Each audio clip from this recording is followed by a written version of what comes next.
Lightings పెట్టుకొని ఇట్లాగా మనం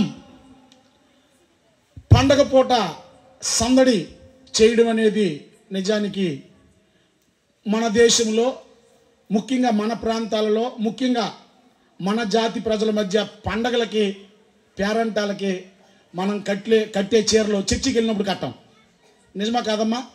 పేరంటాలకు వెళ్ళినప్పుడు ఎక్కడి నుండి తీస్తారో ఆ నగలు, ఎక్కడి నుండి తీస్తారో ఆ మ్యాచింగ్ గాజులు, మ్యాచింగ్ చీర, జాకెట్టు, చెప్పులు, చెవిదిద్దులు ఆ పేరంటాలకు వెళ్ళినప్పుడు వస్తాయి. చర్చికి వెళ్ళినప్పుడు మాత్రం ఇంట్లో వారం అంతా కట్టుకుంటారు చూసారా, సాదా చీరలో, అది కట్టుకుని వచ్చేస్తారు. పండగో పున్నమో అంటే ముఖ్యంగా పల్లికారుల జనాలు భోజనాలకు ఎక్కువ డబ్బు ఖర్చు పెడతారు.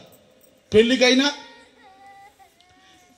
బంధువులకి ఆతిథ్యం ఇవ్వడానికైనా మనకి ఏదో ఒకటి పొంగడాలు, బూర్లు, గారెలు, నాటుకోడి, అమ్మా ఏదో ఒకటి వేట తెగాల్సిందే, మనకి ఇది సరదా. అయితే మిగతా పండగలకి ఈ పండగలకి వ్యత్యాసం ఏంటంటే, ఆ పండగలన్నీ శరీర ఆకలి, దేహం పైన ఉన్నటువంటి వస్త్రాలు, డీజేలు, డ్యాన్సులు, కామము, క్రోధము, మదము, మత్సరము, ఆవేశము వీటన్నిటితో మిళితమై గెంతులేసి రంగులు పూసుకొని అయిపోయిన తర్వాత తెల్లారు లేచిన వెంటనే గ్రామంలో ఉన్నటువంటి పెద్దలందరూ కలిసి ఆడుకోవాలి, ఈడుతన్నాడు, ఈడుకోవాలి, ఆడుతున్నాడు అని చెప్పి వ్యవహారాలు ఉంటాయి. సందడి అయిపోద్ది, సొమ్ము అయిపోద్ది, సమస్యలు వచ్చి పరిష్కారాల కోసము పంచాయతీలు జరగాలి. కానీ ప్రపంచవ్యాప్తంగా జరుగుతున్నటువంటి లోకమంతటా సందడి, ఒకటే సందడి. ఏంటంటే యేసుక్రీస్తు ప్రభువారు పుట్టాడట. ఆయన ఎలా పుట్టాడు, ఎందుకు పుట్టాడు, ఎక్కడ పుట్టాడు, ఎవరి కొరకు పుట్టాడు, ఆయన పుడితే ఈ ప్రపంచానికి జరిగే మేలేంటి, ఆయన ద్వారా వ్యక్తిగతంగా కూడుకున్నటువంటి బోధిస్తున్న నాకు, బోధ వింటున్న మీకు ఏం మేలో ఇవన్నీ గ్రహించి మనము ప్రభువుని సేవించాలని ఈ వృత్తాంతం అంతా 2000 సంవత్సరాలుగా వింటూ ఉన్నాం. ప్రతి సంవత్సరం డిసెంబర్ నెల వచ్చేటప్పటికి ప్రపంచ దేశాలలో మానవ సంచారం ఉన్నటువంటి ప్రతి జనాంగం మధ్య, ప్రతి జాతి మధ్య, ప్రతి భాషలోనూ ఎందంతట చూసినా అందంతటా యేసుని గురించినటువంటి సందడి, యేసుని సేవిస్తున్నటువంటి క్రిస్మస్ సందడి. క్రిస్టోస్ మాస్, క్రిస్టోస్ అంటే క్రీస్తు, మాస్ అంటే ఆరాధించడం. We are not here to celebrate Jesus, we are here to worship Jesus. యేసు క్రీస్తుని పండగగా కొనియాడుకోవడానికి ఇక్కడ రాలేదు. యేసు ఎవరో తెలుసుకొని ఆయన ద్వారా మనకి ఏమి సంక్రమించిందో గ్రహించి కృతజ్ఞతతో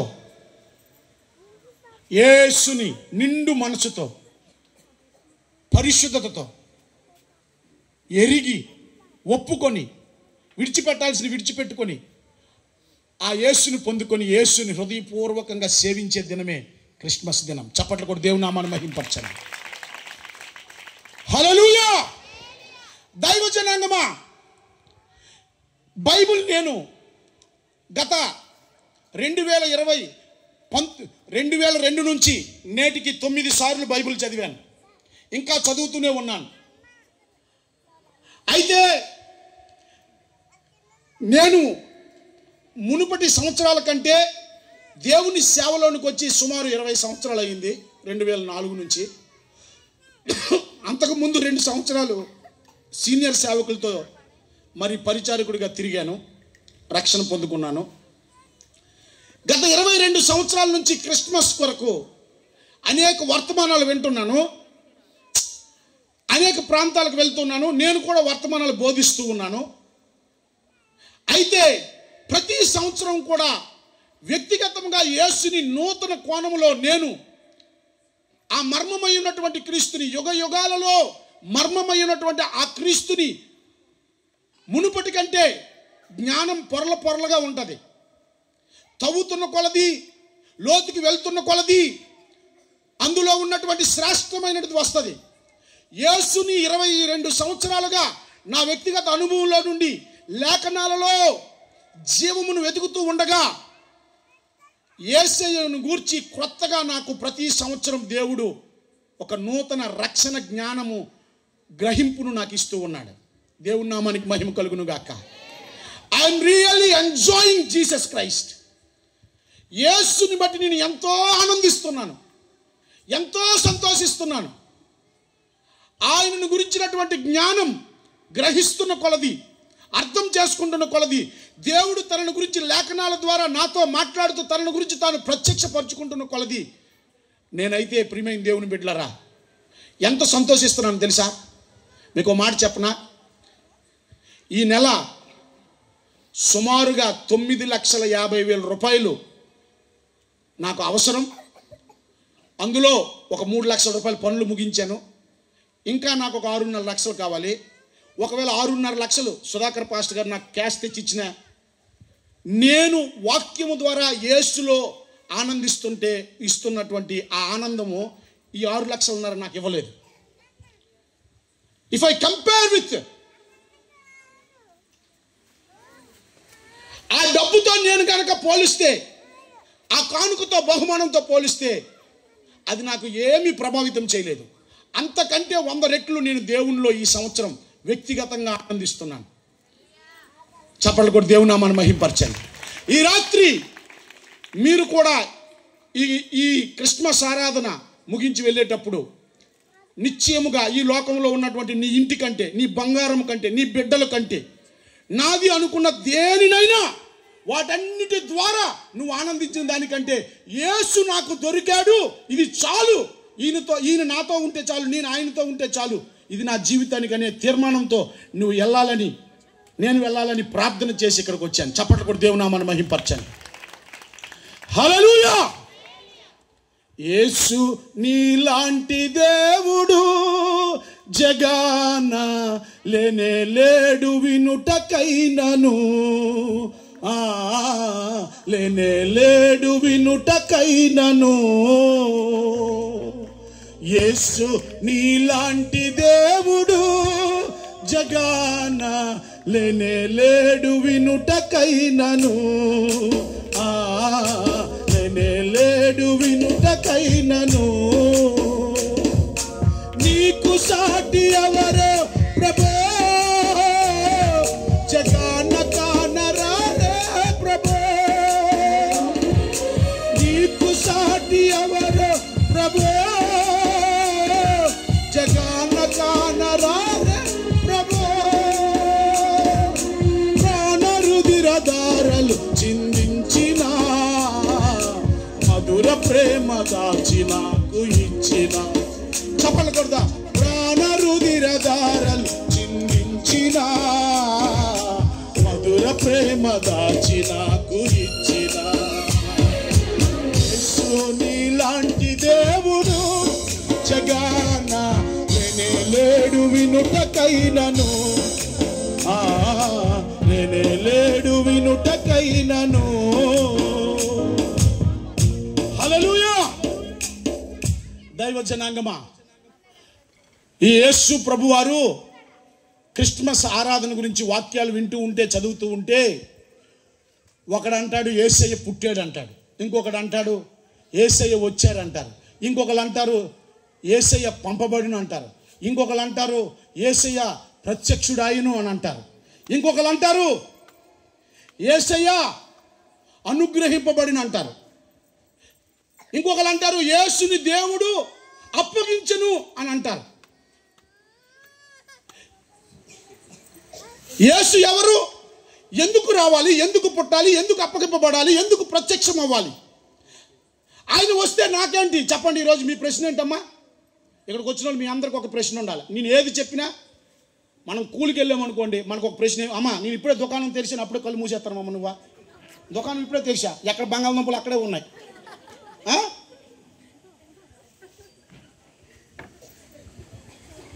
అమ్మా మనం పనికి వెళ్ళామనుకోండి, నాకేంటి అని అంటారు లేదా? ఆ కీబోర్డు వాయిస్తున్నటువంటి నాని మీటింగ్ అయిపోయిన తర్వాత నాకేంటి అంటాడండ? చెప్పయ్యా, నేను కూడా మీటింగ్ అయిపోయిన తర్వాత నాకేంటి అంటాను అన్న. మానవులందరూ కూడా ఇదే దీని మీద ఉన్నారు. ఏది చేసినా నాకేం ప్రయోజనం, నాకేం లాభం ఉంది. థ్యాంక్ యూ అయ్య గారు, నన్ను జాగ్రత్త చూసుకోయ్యా. ఈ రాత్రి నువ్వు ఈ మీటింగ్కి వచ్చినందుకు నీకేంటి చెప్పండి అమ్మా, చెప్పండి. ఈరోజు రాత్రి చెప్పండి అమ్మా అందరూ గట్టిగా, ఈరోజు రాత్రి నేను యేసుని ఆరాధించడానికి వచ్చాను. అయితే నాకు లాభం ఏంటి? నాకేంటి? ఈరోజు చెప్పండి పక్కన వాళ్ళతో, నీకేంటి ఈరోజు ఇక్కడికి వచ్చాను, నీకేం ప్రయోజనము చెప్పండి అమ్మా. పక్కన వాళ్ళతో చెప్పండి, గాబరేం లేదు. అడగండి పక్కన వాళ్ళతో, ఈరోజు వచ్చావు కదా నీకేం ప్రయోజనము అడగండి. అడగరేమమ్మా. మంచి ప్రశ్నలు వేసుకుంటే మంచి సమాధానాలు వస్తాయి. మంచి ప్రశ్నలు ఎవరైతే వేస్తారో మంచి గురువు మంచి సమాధానాలు ఇస్తాడు. దేవునికి స్తోత్రం కలుగును గాక. బైబిల్లో సుమారుగా 2648 ప్రశ్నలు ఉన్నాయి. అందులో ఒక ఆయన యేసుని చాలా ప్రశ్నలు వేశారు. మోషే దేవునికే ప్రశ్న వేశాడు, నువ్వు వెళ్ళు ఇశ్రాయేలీయుల దగ్గరికి అంటే మోషే అంటాడు, నన్ను ఎవరు పంపించారని చెప్పాలని అడిగాడు. అప్పుడు దేవుడు ఆ ప్రశ్నకు ఒక గొప్ప సమాధానం చెప్పాడు. I am that I am, I am the యావే. నేను ఉన్నవాడును అనువాడును, నేనే నిన్ను పంపించానని చెప్పి అంటాడు. నువ్వు మంచి ప్రశ్న వేసుకుంటే నీకు మంచి సమాధానాలు వస్తాయి. దేవునికి స్తోత్రం కలుగును గాక. హల్లెలూయా. ఓ రోజు యోహాను సువార్త 14వ అధ్యాయంలో తోమా ఫిలిప్పు 2 ప్రశ్నలు వేశారు యేసయ్యకి. తోమా అడిగాడు, ఇదిగో నేను పరలోకంలో మీ కొరకు నివాసములు సిద్ధపరచడానికి వెళ్తూ ఉన్నాను అన్నాడు. నేను అక్కడికి వెళ్తూ ఉన్నాను అన్నాడు. రండి, అయితే ఆ మార్గం నాకు తెలియదయ్యా అని అన్నాడు తోమా. ఆ మార్గం ఏంటి మాకు చెప్పండి అన్నాడు. అప్పుడే యేసయ్య యోహాను సువార్త 14:6 అంటాడు, నేనే మార్గము సత్యము జీవము, నా ద్వారా తప్పితే ఎవడు తండ్రి యొద్దకు. ఆ కింద మరలా ఫిలిప్ ఇంకొక ప్రశ్న వేస్తాడు, ఆ తండ్రిని మాకు కనపరిస్తే చాలు, అదే మాకు చాలు, ఆ తండ్రి ఎవరో మాకు కనపరిస్తే చాలు అంటే యేసయ్య ఏమన్నాడు తెలుసా? మంచి ప్రశ్న వేస్తాడు కనుక ఫిలిప్పు యేసయ్య అంటున్నాడు, నన్ను చూచిన వారు ఆ తండ్రిని చప్పట్లు కూడా దేవునామాన్ని మహింపరచండి. హల్లెలూయా. నేను ఈ సంవత్సరం క్రిస్మస్ సెలబ్రేట్ చేసుకుంటూ ఉండగా వ్యక్తిగతంగా దేవుడు లోకమంతటా ఎందుకు ఈ సందడి ఇంత ప్రభావాన్ని, లోకములో నలుమూలలు, కుగ్రామానికి, పట్టణానికి, పల్లెకు, కొండలకు, ఎడారులకి, సముద్రంలోనికి, క్రూజ్ షిప్పుల్లోనికి, దీవుల్లోనికి, what not everywhere it been expanded and celebrating Jesus. దాని గురించి ధ్యానం చేశాను.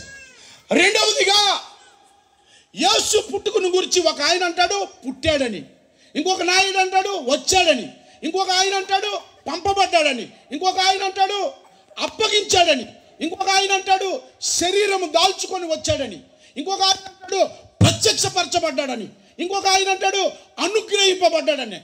అయితే ఈ మాటలన్నీ ఒక దగ్గర క్రోడీకరించి నేను స్టడీ చేశాను. క్రిస్టాలజీ, క్రీస్తును గూర్చినటువంటి శాస్త్రం. అందులో ఫస్ట్ పేజ్ ఈరోజు మీకు చెప్పాలనుకుంటున్నాను. Who is Jesus? ఆయన ఎవరు? ఈ క్రీస్తు ఎవరు? ఇది మీకు చెప్పి ఆయనను మీకు అప్పగించి మనమందరం కలిసి ఆరాధించి ఇక్కడి నుంచి వెళ్దాం. దేవునికి స్తోత్రం కలుగును గాక. హల్లెలూయా. అయితే నాకు ఒక డౌట్ వచ్చిందండి. పుట్టాడు అనే ప్రశ్న వచ్చింది అనుకోండి. పుట్టాడంటే ఇంతకు ముందు లేనోడు ఇప్పుడు పుట్టినట్టు కదమ్మా, కదా. మోహన్ రావు పుట్టాడంటే ఇంతకుముందు మోహన్ రావు లేడు, అందుకే పుట్టాడు. యేసు కాలం సంపూర్ణమైనప్పుడు పుట్టాడట. ఓ రోజండి యోహాను సువార్త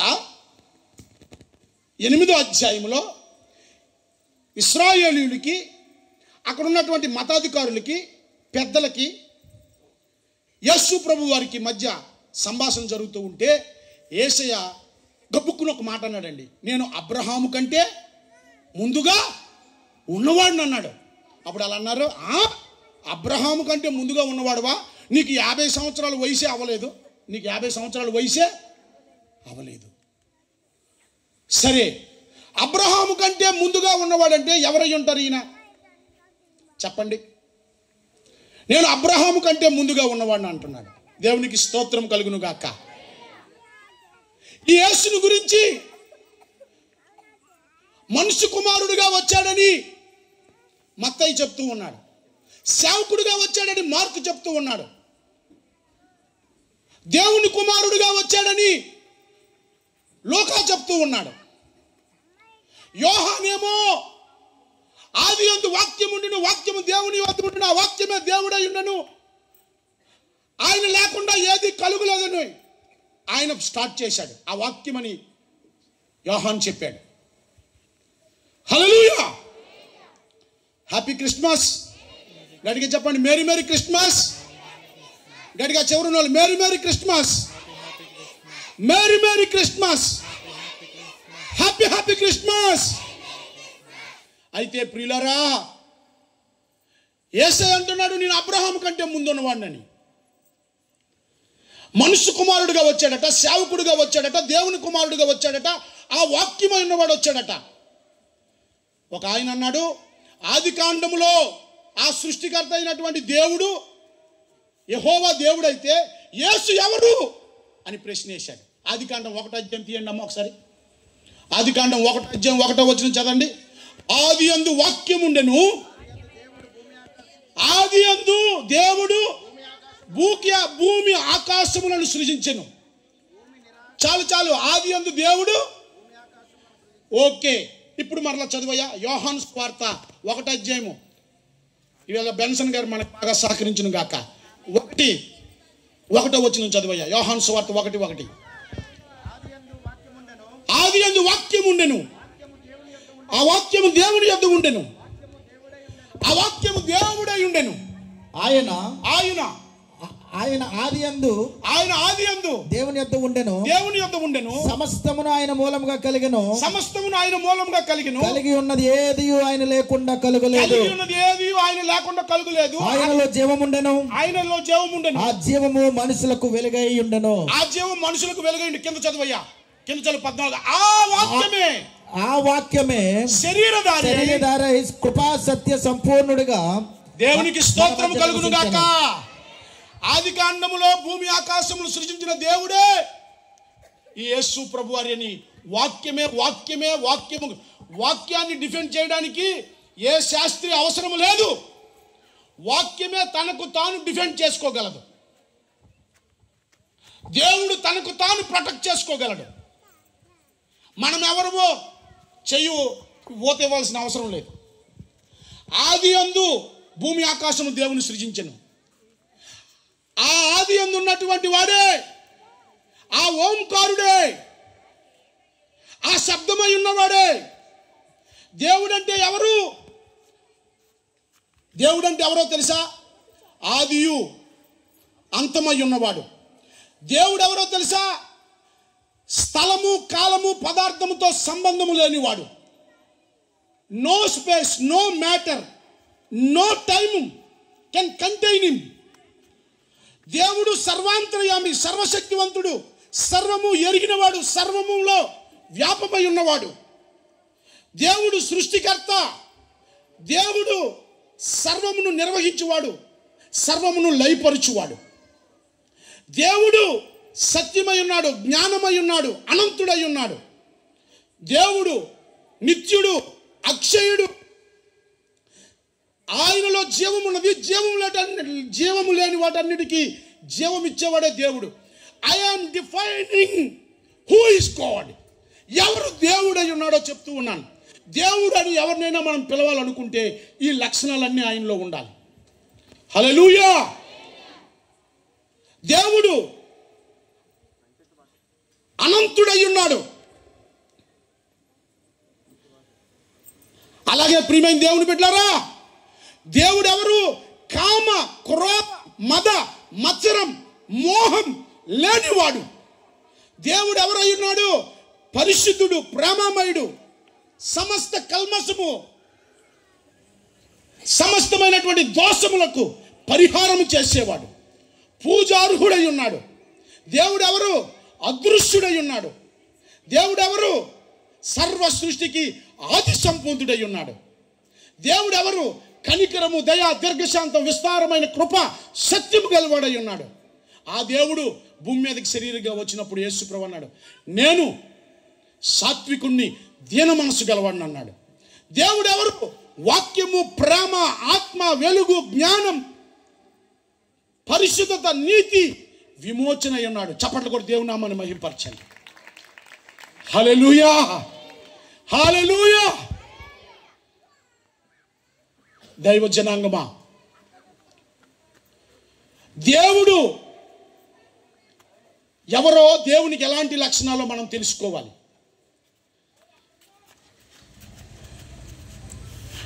ఈ దేవుణ్ణి మనము ఎరగాలి. దేవునికి స్తోత్రం కలుగును గాక. ఇప్పుడు మీకు చెప్తాను, జాగ్రత్తగా వినండి. నేను మీకు ముందే చెప్పాను, ఈ సంవత్సరం నేను క్రిస్మస్ సెలబ్రేట్ చేసుకుంటూ ఉండగా దేవుడు నాకు ఇచ్చినటువంటి వర్తమానం ఏంటంటే, ఒక లైట్నింగ్ వెలుగు ఏంటంటే నాలో ఒక ఆలోచన పుట్టింపజేశాడు. కొందరేమో పుట్టారంటారు, కొందరేమో వచ్చారంటారు, కొందరేమో పంపబడ్డారన్నారు, కొందరేమో ప్రత్యక్షుడయ్యారన్నారు, కొందరేమో అనుగ్రహింపబడ్డారన్నారు.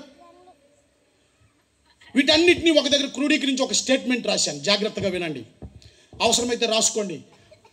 ఆ స్టేట్మెంట్ని 7 ముక్కలుగా విభజించాను. ఆ 7 ముక్కలు ఒక్కొక్క 8 భాగాలుగా విభజించాను ఒక స్టేట్మెంట్ని.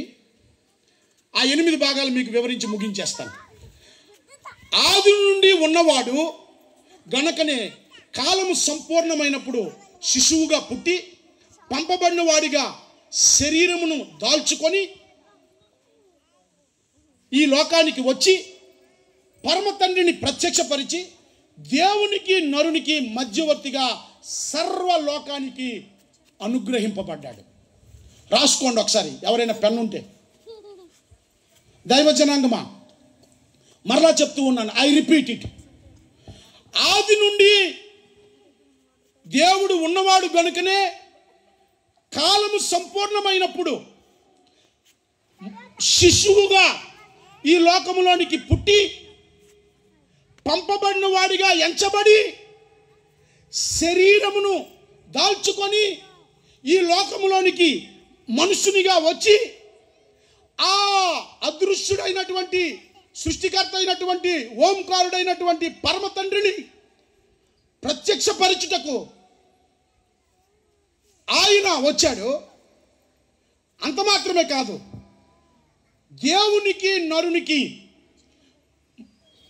మధ్యవర్తిగా ఈ లోకమునకు ఆయన అనుగ్రహింపబడ్డాడు. చప్పట్లు కూడా దేవుని నామాన్ని మహిమపరుద్దాం. హల్లెలూయా. ఇందాక మీకు చెప్పాను దేవుడు అంటే ఎలాగుండాలో చెప్పాను. ఇప్పుడు చెప్తున్నాను, ఆది నుండి ఉన్నవాడట. ఎవరమ్మా? మొట్టమొదటి స్టేట్మెంట్. రెండవ స్టేట్మెంటు కాలం సంపూర్ణమైనప్పుడు. మూడవ స్టేట్మెంటు పుట్టాడట. నాలుగో స్టేట్మెంటు పంపబడ్డాడట. ఐదో స్టేట్మెంటు శరీరం దాల్చాడట. ఆరో స్టేట్మెంటు వచ్చాడట ఈ లోకానికి. ఏడవ స్టేట్మెంటు ఆ పరమ తండ్రిని ప్రత్యక్షపరిచాడట. ఎనిమిదో స్టేట్మెంటు ఆ దేవునికి నరునికి మధ్యలో మధ్యవర్తిత్వం చేయడానికి ఈయనను దేవుడి లోకానికి అనుగ్రహించాడట, బహుమానంగా ఇచ్చాడట. ఈ అనుగ్రహం అంటే ఏంటో, ప్రత్యక్షత అంటే ఏంటో, పుట్టడం అంటే ఏంటో, రావడం అంటే ఏంటో, శరీరం దాల్చడం అంటే ఏంటో, ఆది అందు ఉన్నవాడు అంటే ఏంటో, కాలము సంపూర్ణం అవడం అంటే ఏంటో ఈరోజు యేసయ్య ఆ రోజు యేసుని వెంబడిస్తున్నటువంటి శిష్యులతో ఆ పరలోక రాజ్య మర్మాలు చెప్తూ ఉన్నప్పుడు, మత్తయి సువార్త 13, 14, 15 చెప్తూ ఉన్నప్పుడు ఆయనతో అన్నాడు, ఈ మాటలన్నీ వినాలని పితరులలో చాలామంది ఎదురు చూశారు, ఆశపడ్డారట. దేవుని రాజ్య మర్మాలు వినాలని, దేవుడు పంపినటువంటి ఆ కుమారుని చూడాలని అంటూ అన్నాడు. విను మీ చెవులు ధన్యమైనవి, చూచిన మీ కళ్ళు ధన్యమయ్యాయి అన్నారు. చప్పట్లు కొట్టి దేవుని నామాన్ని మహిమపరచండి. ఓ నా జనాంగమా, నేను మీలాంటి పల్లికారోడ్నే. మా నాన్న మా అమ్మ కూడా చేపల వేటకెళ్ళారు. మా అమ్మ మా నాన్న మాకేమీ ఆస్తులు ఇవ్వలేదు, రెండు ఇచ్చారు మా నాన్న మా అమ్మ. యేసయ్యను చదువునిచ్చారు, చిల్లు గావు ఇవ్వలేదు. కానీ ఆ చదువు యేసయ్య నా జీవితాన్ని మార్చేసింది. చప్పట్లు కొట్టి దేవుని నామాన్ని మహింపరచండి. హల్లెలూయా. నాకు సముద్రంలోకి వేటకెళ్ళడం తెలుసు. నేను ఏటిమొగ నుంచి 3 రోజులు ఉపవాస ప్రార్థనకి వెళ్ళి ఏటిమొగలో పెద్దనాపాల వేటకెక్కి బోటెక్కి ఈ బందర్ మీదకి వచ్చాం వేటకి. కృతివేం దాకా వేటలోకి వెళ్ళా. ఈ సముద్రంలో ఎక్కడెక్కడ పెద్ద పెద్ద కన్నాలు ఉన్నాయో తెలుసు. నేను వేటకెళ్ళినప్పుడు అండి ఒక పెద్ద గొయ్యి ఉంది ఇక్కడ లోపల, వల్లేసాం పెద్దనాపాల్లో. మా వల వదిలినప్పుడు ఎవడు లేడు అక్కడ. ఒక అరగంట తర్వాత చూస్తే ఒక 100 బోట్లు ఉన్నాయి అక్కడ. వల్ల మీద వల్ల పడ్డాయి. 11 గంటలకల్లా భోజనం అయిపోయింది. ఇక్కడ లాగడం మొదలెట్టాం. నేనేమో పాస్టర్ని, చెయ్యిలు ఎర్రగొన్నాయి. మా ఊళ్ళో అలివలు వేయడం తెలుసు, నారిని రైలుకి వెళ్ళడం తెలుసు, షూటింగ్ వల్ల కట్టడం తెలుసు, కానాకర్తలు, కవ్వళ్ళు, సోడబైలు, కండబైలు ఈ ఆటకి వెళ్ళడం తెలుసు, ఎర్రగొల్లులో. ఈవెన్ నేను కూడా ఫిషింగ్కి వెళ్ళాను. దేవునికి స్తోత్రం కలుగును గాక. ఓ ఇప్పుడైతే అన్ని కూడా మరతెప్పలు, ఇంజినల్ తెప్పలు, కట్టల తెప్పలు లేవు. అప్పుడు 3 కర్రల తెప్పలు, కట్టవల మీద మోకాలు వేసుకొని లాగుతూ ఉంటే ఈ 6వ నెల 7వ నెల ఈ తుఫాను సందర్భంలో వాగులకి అనిమ్ మీద ఉంటే మోకాలు తెగిపోయేవి. నాకు మొట్టమొదటి బైబిల్ నేను ఎప్పుడు కొన్నానో తెలుసా? నా మొట్టమొదటి బైబిల్ ఇంటర్మీడియట్ ఫస్ట్ ఇయర్ చదువుతూ ఉన్నప్పుడు మా దగ్గర 3 తెప్పలు ఉన్నాయి. 2 తెప్పలు ఏటకెళ్ళిపోయాయి. 12-13 బార్ల లోతులో నారిని రైలు తగులుతున్నాయి. మూడో తెప్ప ఏటకెళ్ళాలి. 2 రైతులు వచ్చారు, 1 రైతు రాలేదు. నేను మా తమ్ముడు రత్నాలాగా తుల్లిపోయి రాలిపోతుంటాను. సుధాకర్ పాస్ గారు తమ్ముడు ఉన్నాడు చూసారా? ఆడు ఉండమని చోట ఉన్నాడు, కూర్చోమని చోట కూర్చోన్నాడు. ఆ వయసు అలాంటిది. ఇప్పుడు తగ్గాడు. 2 పిల్లలు భార్య వచ్చిన తర్వాత 3 సంవత్సరాల క్రితం పొంగిపోయాడు అంతే. నాకు కూడా అప్పుడు ఆ పొంగు ఉండేది. తెల్లారు లేచినాడు పెద్ద ఏటగాళ్ళ కట్టవ పట్టుకుని వెళ్ళా సముద్ర పొడికి. మా నాన్న అన్నాడు, ఒరే నువ్వు ఏటకెళ్ళిపోరా, ఈరోజు ఎంత పడినా సరే నీ వాటర్ నీకు ఇచ్చేస్తాను, బోటు మాత్రం తెప్ప మాత్రం ఒడ్డు మీద ఉండకూడదు అన్నాడు. అనిల్ మీదకి ఎక్కిపోయాను. అమ్మా వాళ్ళు వదిలేసాం. మీకు తెలుసో తెలియదు, ఏటకెళ్ళిన వాళ్ళకి నారిని రెయ్యలు వాళ్ళు వదిలితే చింతబొట్టలు ఉంటాయి చూసారు, చింతపిక్కలు, చింత చెట్లు ఉంటాయా, ఆ చింతకాయలు ఉంటాయి చూసారు, పండిపోయిన చింతకాయలు చింతబొట్టలలాగా.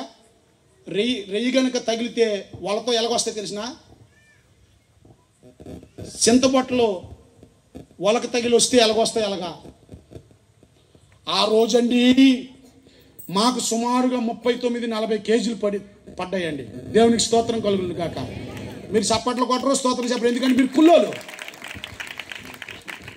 హల్లెలూయా. ఆ రెయ్యలు అమ్మారండి. 4.5 వాటాలు, 3 రైతులు 3, వాళ్ళది బోటిది కుర్రోడిది 1/2 వాటా, 4.5 వాటాలు. నాకు 5,100 వచ్చింది. దేవునికి స్తోత్రం కలుగును కాక. మా అమ్మ అంది, అయ్యా నీకు 5,100 వచ్చింది, ఏం చేద్దామన్నా. అమ్మా అప్పటికే నాకు తెలుసు ప్రపంచంలో అతి విలువైంది ఏంటంటే బైబిల్ అని నాకు తెలిసిపోయింది. దేవునికి స్తోత్రం. అప్పటికి నా వయసు 16.5-17 సంవత్సరాల వయసు. బైబిల్లోనే జీవం ఉంది, గౌరవం ఉంది, వెలుగుంది, జ్ఞానం ఉంది, ధైర్యం ఉంది, బలం ఉంది, డబ్బు ఉంది, భార్య ఉంది, బిడ్డలు ఉన్నాయి. మానవునికి కావలసినటువంటి మానసిక, శారీరక, ఆర్థిక, అధికారిక, సాంఘిక సమస్తము ఇందులో ఓటలుగా ఉన్నాయి. ఇది నాకుంటే చాలు అని చెప్పి అప్పుడే నాకు ఒక ఐడియా ఉంది. మా అమ్మకన్నాను, అమ్మా నాకు ఒక బైబిల్ కొని పెట్టమ్మా చాలు అన్నాను. దేవునికి స్తోత్రం కలుగును గాక. That was my first Bible. నాకు చాలామంది బైబిల్ ఇచ్చారు సండే స్కూల్లో ఉన్నప్పుడు, కొత్త నిబంధన గ్రంథాలు, Proverbs and Psalms and New Testament, చిన్న ఇంగ్లీష్ బైబిల్. కానీ నాకు ఊహ వచ్చినప్పుడు నా చెమట చుక్కతో నేను కొనుక్కున్నాను. హల్లెలూయా. ఆ బైబిల్ ఆ తర్వాత ఇప్పుడు నా పర్సనల్ లైబ్రరీలో సుమారుగా 2.5 లక్షలకు పైబడి విలువ చేసే different versions of Bibles I have very personally. దేవునికి స్తోత్రం కలుగును గాక. హల్లెలూయా. అమ్మా ఈ వలేసామమ్మా, జాగ్రత్తగా వినండి. వాళ్ళు ఆగుతున్నాం, నీళ్ళు మంట వచ్చేస్తుంది. కొక్కిలిగడ్డోడు ఒకడు ఉన్నాడు ఆ బోట్లోన. ఈ కొక్కిలిగడ్డోడు ఎక్కడున్నా చిన్నగా లంకెడతారు. నేను ఎందుకంటే కొక్కిలిగడ్డోడు పిల్లల్ని చేసుకున్నాను నేను. కొక్కిలిగడ్డోడు అన్నాడు, భాస్కర్ రావు బావా ఎయ్యిరో లాగురో అంటున్నారు. 11 గంటల నుంచి 2 గంటల దాకా లాగే చేయలు మంట వచ్చేస్తున్నాయి. బావా మంట వచ్చేస్తున్నాయి అన్న. నీకు ఎవడెక్కమన్నాడు? పాస్టర్ ప్రసంగం చేసి కడుపు నిండా చెక్క ముక్క తిని ఇంటికి వెళ్ళిపోకుండా అన్నాడు. ఓరి ఏదో సరదాగా ఎక్కిపోయినరా అప్పుడులో ఏటాడానని అన్నాను. సరే ఎక్కితెక్కావు కానీ నువ్వు పని చేయి అన్నాడు. ఇలాగ వేసినప్పుడు చెయ్యు, ఇలాగ నాగినప్పుడు అలాగ లాగొద్దు, అలాగ చెయ్యి వేయడము తీయడము. నువ్వు నటించురా బాబు చాలు. వల్ల ఆగినప్పుడు పని చేయకుండా నటించినా పర్లేదు, కానీ కూర్చుంటే మాత్రం రైతులకు కోపం వస్తుంది రాదండి? చెప్పండి, అందులో చప్పట్లు కొట్టండి అండి. అది చెప్ప భలే ఐడియా ఇచ్చాడు నాకు. ఏదో బావా వేసా లాగో. బట్ బలం ఎక్కువ ఉపయోగించడానికి ఒంట్లో ఓపిక లేదు కదా. ఆ సూత్రం పనికి వచ్చింది. ఏదో నా మాత్రం అలాగ ఉన్నాను. అప్పుడు తెలిసిందండి, ఆస్ట్రేలియా వాళ్ళట ఈ ప్రాంతానికి వచ్చి ఇక్కడ ఒక పెద్ద లోతైన గుంట ఉందని, ఆ గుంట మూలాన మన మచిలీపట్నం నుండి నిజాంపట్నం, చీరాల, బాపట్ల ఈ పరిసర ప్రాంతాల్లోకి ఎక్కడో థాయిలాండ్ అటువైపు ఉన్నటువంటి చెత్త, ఇప్పుడు మీరు సముద్రపోటుకి వెళ్తే మన దేశపు చెత్త మనకు కనబడదు, బయట దేశాల చెత్త వస్తుంది. ఎందుకని? ఆ సుడి వలన. బంగాళాఖాతంలో 104 సుడులు ఉన్నాయి, అందుకే ఎక్కువ తుఫాన్లు వస్తాయి. హల్లెలూయా. 104 తుఫాన్లు, 104 అఖాతాలు ఉన్నాయి బంగాళాఖాతంలో. ప్రపంచంలో ఉన్న దేశాల్లో బంగాళాఖాతం మన చెన్నై నుండి కన్యాకుమారి నుండి కలకత్తా వరకు వ్యాపించినటువంటి ఈ సముద్రంలో 104 అఖాతాలు ఉన్నాయి. పెద్ద అఖాతం ఎక్కడ ఉందంటే ఈ మచిలీపట్నం మొగలో ఉంది. అందులో పడిపోయాను నేను. ఒకవేళ నేను వీళ్ళు చెప్పారు నాకు ఈ హిస్టరీ అంతా చెప్పారు, సినారియో. నేను అనుకున్నాను ఈ బోటు కానీ ఏదైనా నా సుడి తెగలి యోనాలాగా ఏదైనా అయితే నేను ఎక్కడ చేరుతాను? ఈ ఖండానికి చేరుతానా, ఆ ఖండానికి చేరుతానా? ఎందుకంటే ఈ సుడిలో అక్కడ చెత్త ఇక్కడికి వస్తుంది, ఇక్కడ చెత్త. అందుకే పిట్టపీ కూడా ఇక్కడ దొరుకుతుంది. మీకు ఎవరికైనా దొరికిందమ్మా? మా ఊర్లో ఒకడు సంగమేశ్వరం వాడు పిట్టపీ కోసం వెళ్ళి బాగా నడిచి హార్ట్ అటాక్ వచ్చి చచ్చిపోయాడు. మీరు ఆ పని చేయకండి. ఏసయ్య పిట్టపీ కంటే ఎక్కువ ఏసయ్య. చప్పట్లు కొట్టి దేవునామని మహింపరచండి. హల్లెలూయా. దైవ జనాంగమా, నేను మీ వాడిని ముఖాముఖిగా మీతో చెప్తూ ఉన్నాను. యేసు మనకు దొరికిపోయాడు. చప్పట్లు కొట్టి దేవునామని మహింపరచండి. యెహోవాను దేవునిగా గల జనులు పొందుకున్న జనులు ధన్యులని. ఏంట్రా ఆశీర్వాదం అంటే, నాకు దేవుడు దొరికిపోయాడు. ఆ సృష్టికర్త, అదృశ్యుడైనటువంటి, అనంతుడైనటువంటి, కాలము స్థలము వస్తువుతో సంబంధం లేనటువంటి ఆ దేవుడు నాకు దొరికిపోయాడని నువ్వు ఆనందించాలి. దేవునికి స్తోత్రం కలుగును గాక. You will not celebrate this Christmas like before. ఇంతకు ముందులాగా నువ్వు ఈ క్రిస్మస్ని రాత్రి సెలబ్రేట్ చేయి. ఒక నూతన కోణంలో, కొంత అవగాహనతో, అనదర్ లెవెల్ ఆఫ్ అండర్స్టాండింగ్తో దేవుణ్ణి రాత్రి నీవు సేవించడానికి వచ్చావనేది, ఇంత భాగ్యవంతుడు అయ్యావని చప్పట్లు కొట్టు. ఒకసారి చప్పట్లు కొట్టు. హల్లెలూయా. ఇఫ్ యూ వాంట్, మీరు ఎంజాయ్ చేయకపోతే నా ప్రసంగం నేనే ఎంజాయ్ చేస్తానని రెనాల్డ్ బోంకే అన్నాడు. నేను కూడా అంతే. ఒకవేళ నా ప్రసంగం మీకు నచ్చలేదు అనుకోండి, నా ప్రసంగం నాకు నేను చెప్పుకొని నేనే ఎంజాయ్ చేసి గెంతులు వేసుకుంటాను. ఎందుకంటే ఐ రిసీవ్డ్ రెవల్యూషన్. దేవునికి స్తోత్రం కలుగును గాక. హల్లెలూయా. దైవ జనాంగమా, ఆదియందు దేవుడు ఉన్నాడు. ఈ దేవుడు ఎక్కడున్నాడు, ఎలా ఉన్నాడు, ఏమై ఉన్నాడు, క్రీస్తుకి ఆయనకి సంబంధం ఏంటి? ఈ పోలికల లేఖనాల్లో చూద్దాం. చదివి వినిపించండి. ఇందాక జెనసిస్ 1:1 చూశారు, యోహాను సువార్త 1, 2, 3 చూశారు. ఇప్పుడు ఒకసారి చూడండి. కొలస్సీలకు రాసిన పత్రిక 1:15 నుండి 17 వరకు త్వరగా చదవండి. కొలస్సీలకు రాసిన పత్రిక, మైక్ ఒకటి ఇవ్వండి. కొలస్సీలకు రాసిన పత్రిక త్వరగా 1:15 నుంచి చదవండి. ఆయన అన్నిటికంటే ముందుగా ఉన్నవాడు, ఆయన అదృశ్యుడైన దేవుడు. 15 ఓకే సారీ. ఆయన అదృశ్య దేవుని స్వరూపి అయి, అదిగా చదువుతాడు. ఆయన అదృశ్య దేవుని స్వరూపి అయి, ఆయన అదృశ్య దేవుని స్వరూపి అయి సర్వ సృష్టికి ఆది సంభూతుడై ఉన్నాడు. సర్వ సృష్టికి ఆది సంభూతుడై ఉండి ఏలయనగా ఆకాశం అందున్నవియు భూమి అందున్నవియు దృశ్యమైనవి గాని అదృశ్యమైనవి గాని అవి సింహాసనములైనను ప్రభుత్వములైనను ప్రధానులైనను అధికారములైనను సర్వము ఆయన యందు సృష్టింపబడెను. సర్వమును ఆయన ద్వారాను ఆయనను బట్టి సృజింపబడెను. ఆయన అన్నిటికంటే ముందుగా ఉన్నవాడు. దేవుని నామాన్ని మహింపరుద్దాం. ఆయనే సమస్తమునకు ఆధారభూతుడు. ఆయనే అన్నిటికీ ముందున్నవాడు. ఆయనే అన్నిటికీ సమస్త ఆధారభూతుడు. ఆయన మూలమును ఆయన ద్వారాను ఆయన నిమిత్తమును సృజింపబడ్డాయి. రోమీయులకు రాసిన పత్రిక 11 చివరి వచనంలో కూడా అదే మాట రాయబడింది. త్వరగా చూడండి. మీరు మునుపటి కంటే వ్యత్యాసంతో కూడినటువంటి క్రీస్తు ఆరాధన రాత్రి చేయాలంటే చదువుకున్న బిడ్డలందరూ లేఖనాలు తీసి చదవాలి, చూడాలి. 11 చివర రోమీయులకు రాసిన పత్రిక 11 చివరి వచనం. ఆయన మూలమును క్రీస్తు మూలమును ఆయన ద్వారాను ఆయన నిమిత్తమును సమస్తమును కలిగి ఉన్నవి. అదే కొలస్సీలకు రాసిన పత్రిక 1:17-16లో రాయబడి ఉంది. ఆయన ద్వారాను ఆయనను బట్టి సమస్తమును కలిగినవి. ఆయనే మొదటున్నవాడు, అన్నిటికీ ఆయనే ఆధారభూతుడు. ఆ అదృశ్య దేవుని యొక్క స్వరూపుడై ఉన్నాడు. చప్పట్లు కొట్టి దేవుని నామాన్ని మహింపరుద్దాం. హల్లెలూయా. ఆ తర్వాత చూడండి కొలస్సీలకు రాసిన పత్రిక 2:9 చదవండి. ఏలయనగా దైవత్వము యొక్క సర్వ పరిపూర్ణత శరీరముగా క్రీస్తునందు నివసించుచున్నది. అదృశ్యుడైన దేవుడు, అనంతుడైన దేవుడు, సృష్టికర్త అయిన దేవుడు, సర్వాంతర్యామైన దేవుడు, సర్వ సృష్టికర్త అయిన ఓమ్నిపోటెంట్, ఓమ్నిసెంట్ అయి ఉన్నటువంటి ఆ దేవుడు క్రీస్తు యేసునందు చదువయ్యా క్రీస్తునందు నివసించుచున్నది. ఎలాగా? సర్వ పరిపూర్ణత శరీరముగా దైవత్వము యొక్క సర్వ పరిపూర్ణత శరీరముగా క్రీస్తునందు దైవత్వము యొక్క సర్వ పరిపూర్ణత క్రీస్తు యేసునందు శరీరముగా నివసించుచున్నది. చప్పట్లు కొట్టి దేవుని నామాన్ని మహింపరచండి.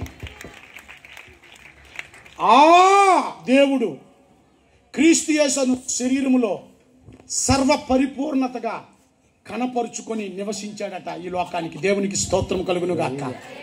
ఆది యందు వాక్యం ఉండును, వాక్యం దేవుని యొద్ద ఉండును, ఆ వాక్యం దేవుడై ఉండును, ఆ వాక్యమే సమస్తమును ఆయన సృష్టించాడని, ఆ వాక్యమే శరీరధారిగా ఈ లోకానికి వచ్చి మన మధ్యలో నివసించాడట. ఆయనలో జీవము ఉండును, ఆ జీవము లోకమంతటికి వెలుగుగా ఉండెను. హల్లెలూయా, హల్లెలూయా. ఆదిలో ఉన్నవాడు ఈయనే. ఫిలిప్పీయులకు రాసిన పత్రిక 2:6-7 చూడండి. We must know little bit more about Jesus in order to worship in a clear way than before. మునుపటి కంటే ఇంకా సూటిగా, తేటగా, అర్థవంతముగా, గ్రహింపుతో యేసుని సేవించాలంటే వాక్యాధారాలతో మనం యేసుని తెలుసుకోవాలి. ఆయన దేవుని స్వరూపము కలిగిన వాడై ఉండి, దేవునితో సమానముగా ఉండుట విడిచిపెట్టకూడని భాగ్యమని ఎంచుకొనలేదు గాని మనుష్యుల పోలికగా పుట్టి దాసుని స్వరూపమును ధరించుకొని తన్ను తానే రిక్తునిగా చేసుకొనెను. హల్లెలూయా. దేవునితో సమానముగా he had equal status with God, the God who is invisible. అయితే ఆయన ఈ లోకానికి మనుష్యునిగా వచ్చాడు, దాసుని స్వరూపం ధరించుకున్నాడు, రిక్తుడైపోయాడు. రిక్తుడు అంటే ఏంటి తెలుసా? తనకున్న ప్రాణ, ఆత్మ, శరీర, మహిమ, ఔన్నత్యం, గౌరవం, తన ఉనికిని సమస్తాన్ని క్రయధనముగా మనందరి కొరకు ఆయన ఇచ్చేశాడు. చప్పట్లు కొట్టి దేవుని నామాన్ని మహింపరచండి. హల్లెలూయా. అర్థమైందండి? ఈ క్రీస్తు ఎవరో తెలుసా? ఒకసారి చదవండి. కొలస్సీలకు రాసిన పత్రిక 1:25, 2:4 చదవండి. Who is Jesus? కొలస్సీలకు రాసిన పత్రిక 1:25 చదవండి అమ్మా. దేవుని వాక్యమును అనగా యుగయుగములలోను తరతరములలోను మరుగు చేయబడి ఉన్న మర్మమును సంపూర్ణముగా ప్రకటించుటకు మర్మమై ఉన్నటువంటి 2 చూడండి ఒకసారి. 4:4 చదవండి. కొలస్సీ 4:4 రెండవ భాగము, 2వ వచనం 2వ భాగంలో ఉంది. కొలస్సీలకు రాసిన పత్రికలోనే 3 వచనాలు ఉన్నాయి. 1:25, 2:4 4:4 ఎవరైనా చదవండి. క్రీస్తు మర్మమును గూర్చి నేను ఈ క్రీస్తు ఎవరైతున్నారండి? 1:25 ప్రకారంగా యుగ యుగములలో మర్మమై ఉన్నాడట. చప్పట్లు కొట్టండి అమ్మా. అందుకే మర్మమై ఉన్నటువంటి ఈ క్రీస్తుని ఒక్కొక్కడికి అర్థమవుతున్న కొలది ఒకడు పుట్టాడు అంటున్నాడు, ఒకడు వచ్చాడు అంటున్నాడు, ఒకలేమో ప్రత్యక్షమయ్యాడు అంటున్నారు, ఇంకొకలేమో ఈయన పంపబడ్డాడు అంటున్నారు, ఇంకొకరేమో అనుగ్రహింపబడ్డారు. ఇన్ని వేరే వెరైటీస్తో కూడినటువంటి ఒక మనిషి ఇంట్రడక్షన్ కొరకు, ఒక మనిషి యొక్క ప్రవేశము కొరకు, ఒక కారణ జన్ముని యొక్క ప్రవేశము కొరకు ప్రజాపతి, పాలకుడు, రాజు ఈయనను ప్రజలకి పరిచయం చేయడం కొరకు ఇన్ని పదాలు వాడారు. ఎందుకంటే యుగ యుగాలలో ఈయన మర్మమై ఉన్నాడు. మనం మహింపరచండి. హల్లెలూయా. మొదటి కొరింథీయులకు రాసిన పత్రిక 4:1-2 ఏమో తెలుసా? దేవుని సేవకుల పని గృహ నిర్వాహకుడు మర్మమయ్యముల దేవుని మర్మముల గురించి సంఘానికి బోధించాలి, లోకానికి బోధించాలి. సేవకుల కోసం చప్పట్లు కొట్టండి అమ్మా. హల్లెలూయా. మీకు డబ్బు సంపాదన తెలుసు, ఇల్లు కట్టుకోవడం తెలుసు, తెప్పలు బోట్లు తయారు చేయడం తెలుసు, వల్లో బొత్తలు కట్టడం తెలుసు, అప్ప వాళ్ళు కట్టుకోవడం తెలుసు, ఏటకెళ్ళడం తెలుసు, పీతలు పట్టడం తెలుసు, గేదెలు పెంచడం తెలుసు, నాటుకెళ్ళడం తెలుసు, డ్రైవింగ్ తెలుసు. You what not, you know everything which needs human development and survival. మానవుని యొక్క అభివృద్ధికి, బ్రతుకు తెరువుకి కావలసినవన్నీ మనిషి చేసుకోగలడు. కానీ దేవుని సేవకుడిగా పిలువబడినటువంటి మా పని ఏంటో తెలుసా?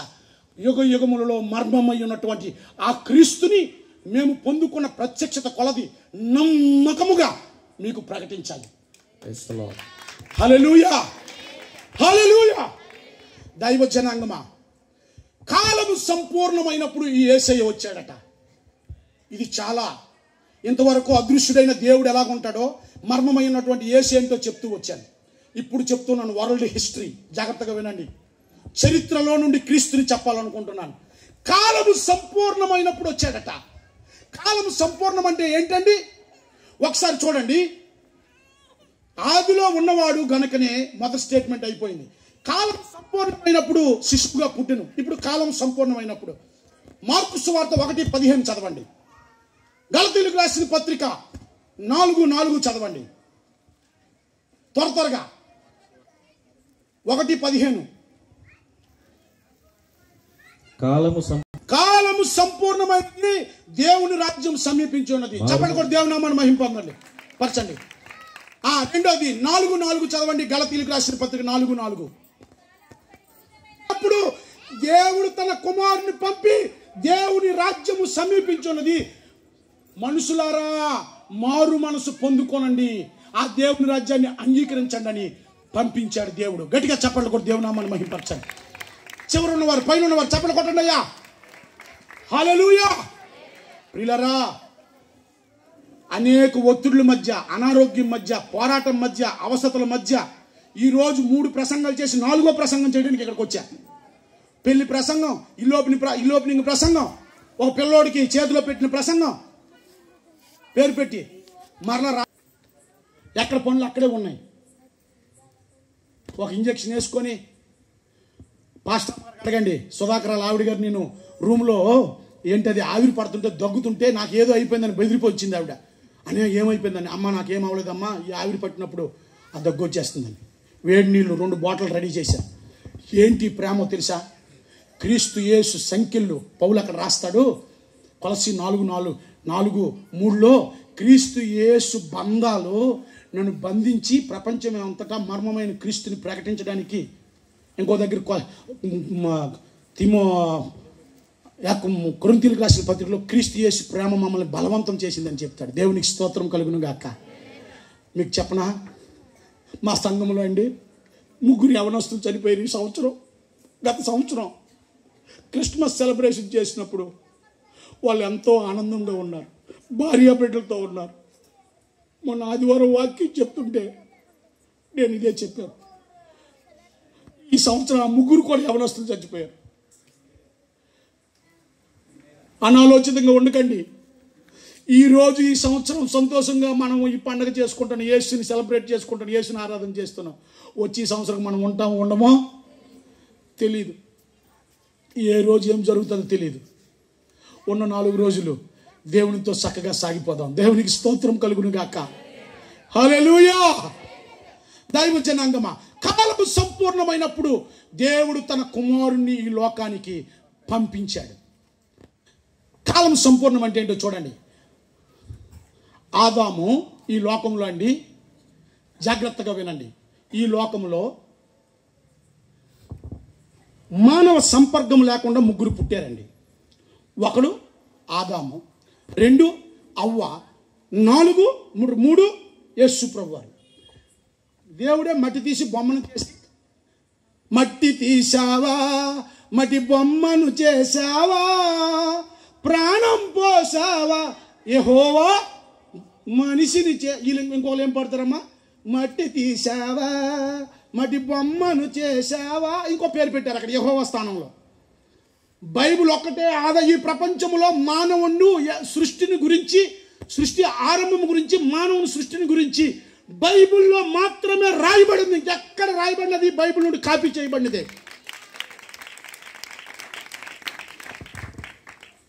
Origin of this creation and end of this creation and journey of this creation entirely written and given to the human race through the Bible, not from any other religious books. దైవ జనాంగమా, ఆది నుండి అంతం వరకు మానవునికి అవసరమైనవన్నీ బైబిల్లోనే రాయబడి ఉంది. సృష్టి ఎలాగ ప్రారంభమైందో అన్ని సృష్టిలు అన్నీ ఎలాగ సృష్టింపబడ్డాయి. ఆదాముని దేవుడు తన రూపంలో తన పోలికగా మట్టి బొమ్మను తీశాడు. తండ్రి ఆయనే.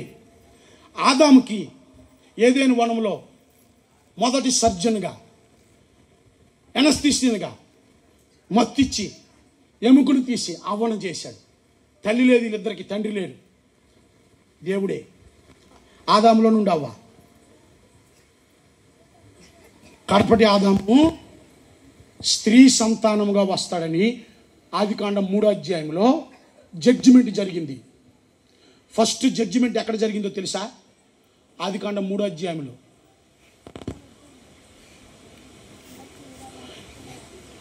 ఆదాముకి 8 శిక్షలు, తీర్పులు, సైతానికి 8, అవ్వమ్మకి 5.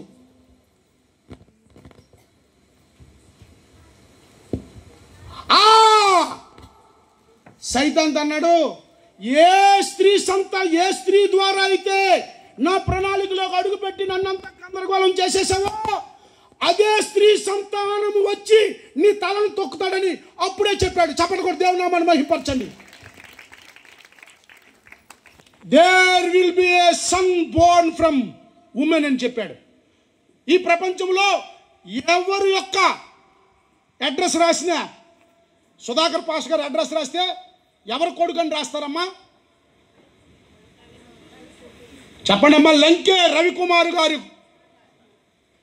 ప్రథమ కుమారుడు లంకే సుధాకర్ రావు. అమ్మగారి పేరేం పేరు నాయన? మేరీ కుమారుడు అని రాస్తారా? వాళ్ళ నాన్నగారు లేకపోతే. మనకందరికీ కూడా తండ్రి పేరు ద్వారా మనము రెఫర్ చేయబడతాం. ఓన్లీ జీసస్ క్రైస్ట్ మాత్రమే స్త్రీ సంతానం అని బైబిల్లో రాయబడి ఉంది.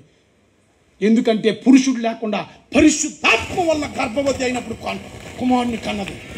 చెప్పండి కూడా దేవుని నామాన్ని మహిమపడతాం. హల్లెలూయా, హల్లెలూయా. దైవ జనాంగమా, ఈయన వస్తాడని ముందే చెప్పాడు.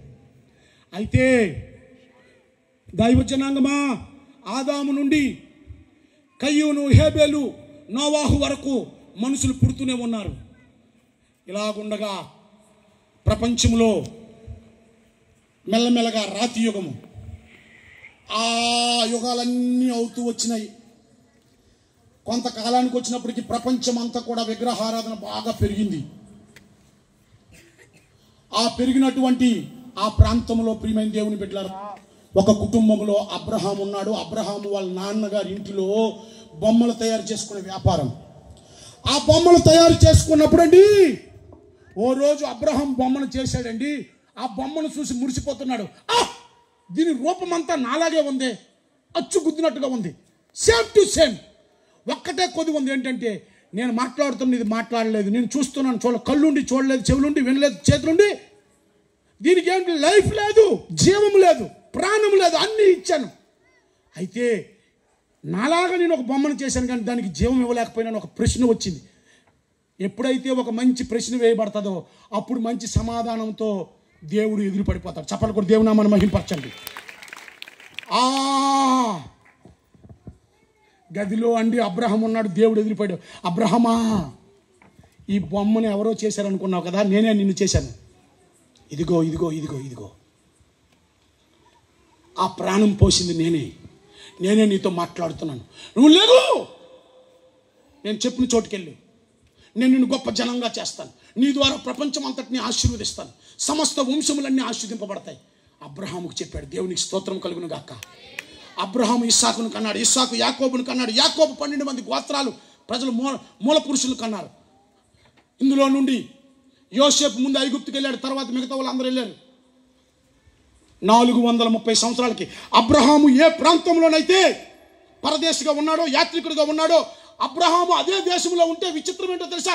అబ్రహాంతో దేవుడు అన్నాడు, ఈ దేశాన్ని నీకు వాగ్దాన దేశంగా 430 సంవత్సరాల తర్వాత ఇస్తానన్నాడు. 400 సంవత్సరాల తర్వాత ప్రతిష్ఠ చేయబడినటువంటి సమర్పించుకున్నటువంటి సేవకుడు మోసే దొరికినప్పటికీ 30 సంవత్సరాలు అదనంగా అయ్యింది.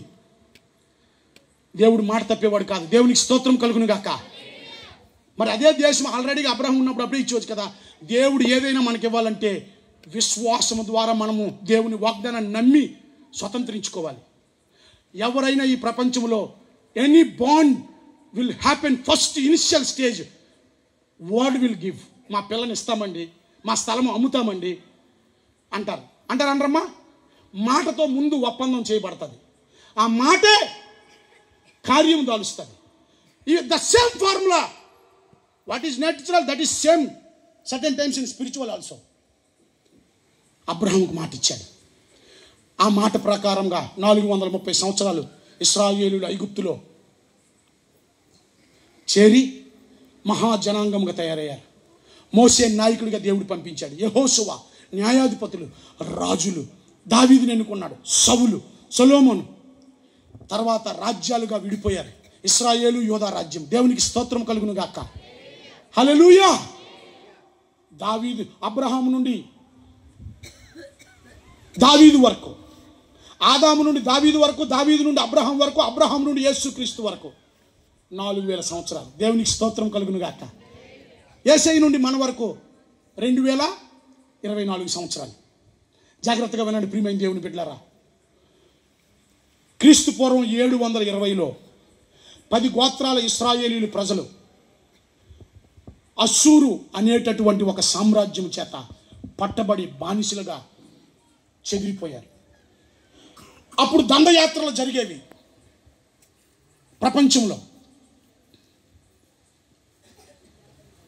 ఆ దండయాత్రలో ఎవరైనా ఒక దేశం మీదకి వచ్చి ప్రపంచంలో ఉంటే పట్టబడిన వాళ్ళు 3 రకాలు. కొంతమంది చచ్చబడేవారు, చనిపోయేవారు, కొంతమంది పారిపోయేవారు తప్పించుకొని, కొంతమంది దాసులుగా దోచుకొని పడేవారు, కొంతమంది ఏమమ్మా పేలుకి ఏమంటారమ్మా నొక్కిన పేలులాగా ఆ ప్రాంతంలో ఉండి సిగ్గు శరము పౌరుషం లేకుండా అక్కడే బతికేవారు. అలాంటి పరిస్థితి. అస్సీరీయుల పరిపాలన తర్వాత ప్రియమైన దేవుని బిడ్డలారా, ఆ ప్రజలందరూ అలాగుండగా 580వ సంవత్సరంకి వచ్చేటప్పటికి బబులోను సామ్రాజ్యము యోధా సామ్రాజ్యాన్ని కూడా కొట్టేసింది. యూదులు, ఇజ్రాయేలీలు ప్రజలలో అసూరియుల చేత బబులోనీయుల చేత చెదిరిపోయిన జనాంగముగా ప్రపంచమంతా చెదిరిపోయినట్టుగా బానిసలుగా పట్టుబడ్డారు. ఆ తర్వాత ప్రియమైన దేవుని బిడ్డలారా, ప్రవక్తలు వచ్చారు. ప్రవక్తల చేత దేవుడు బోధిస్తూ వచ్చాడు. అసూరియులు, బబులోనీయులు, పారసీకులు వచ్చారు. మాది పారసీకులు వచ్చారు. గ్రీకులు వచ్చారు. గ్రీకుల తర్వాత రోమన్స్ వచ్చారు. కైసర్ అగస్టీస్ వచ్చాడు. లాస్ట్ ప్రవక్తగా మలాకీ వచ్చాడు. ఈ పరిస్థితుల్లో ప్రియమైన దేవుని బిడ్డలారా జాగ్రత్తగా వినండి. ప్రపంచ చరిత్ర కాలము సంపూర్ణమైనప్పుడు యేసు ఎందుకు వచ్చాడు? యేసయ్య ఈ లోకానికి వచ్చినప్పటికీ everything was set ready. Political things and scenario is ready. Religious things are ready. Philosophical things are ready. ఒకవైపు ప్రపంచవ్యాప్తంగా గ్రీకు సామ్రాజ్యం, జాగ్రత్తగా వినండి, గ్రీకులు, పారసీకులేమో అరబిక్ భాష మాట్లాడుతారు. అరామిక్ భాష. గ్రీకుల కంటే ముందు పరిపాలించినటువంటి ప్రపంచ ఎంపైర్స్. బైబిలు ఏ భాషలో ఉంది? హీబ్రూ భాషలో ఉంది. ఆదిమ హీబ్రూ భాషలో. ఆ బైబిల్ చరిత్ర దేవుడు ప్రపంచమంతటికి అందుబాటులోనికి రావాలంటే బైబిల్ మొట్టమొదట తర్జుమా చేయబడాలి. గాడ్స్ బిగ్ ఐడియాలో ఇదంతా జరుగుతూ వస్తూ ఉంది. దేవునికి చప్పట్లు కొట్టి దేవుని నామాన్ని మహిమపరచండి. సమస్తమును ఆయన మూలమును, ఆయన ద్వారాను, ఆయన నిమిత్తము జరుగుతూ వచ్చింది.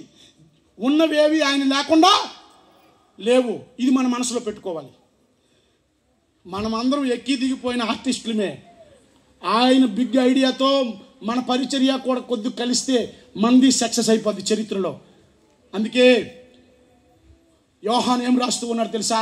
లోకము దాని ఆశలు గతించిపోవును, దేవుని చిత్తము నెరవేర్చువాడే నిరంతరము నిలుచును. హల్లెలూయా. హీబ్రూ భాష, పారసీకులు వచ్చారు. అరమిక్ భాష, బైబిల్ మనకి హీబ్రూ, అరమిక్, గ్రీకులో అందుబాటులోకి వచ్చింది. పారసీకులేమో అది ఏ లాంగ్వేజ్ అన్నా?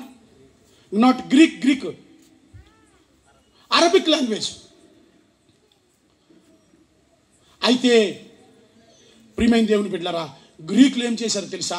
సెప్టోజెంట్ అనేటటువంటి ఒక 70 మంది పెద్దలతో గ్రీక్, ఇప్పుడు ఇంగ్లీష్ ఎలాగైతే ప్రపంచ భాష, గ్రీకు అలెగ్జాండర్ ది గ్రేట్ తర్వాత, మిగతా రాజుల తర్వాత ప్రపంచమంతా గ్రీకు భాష ప్రారంభమైంది.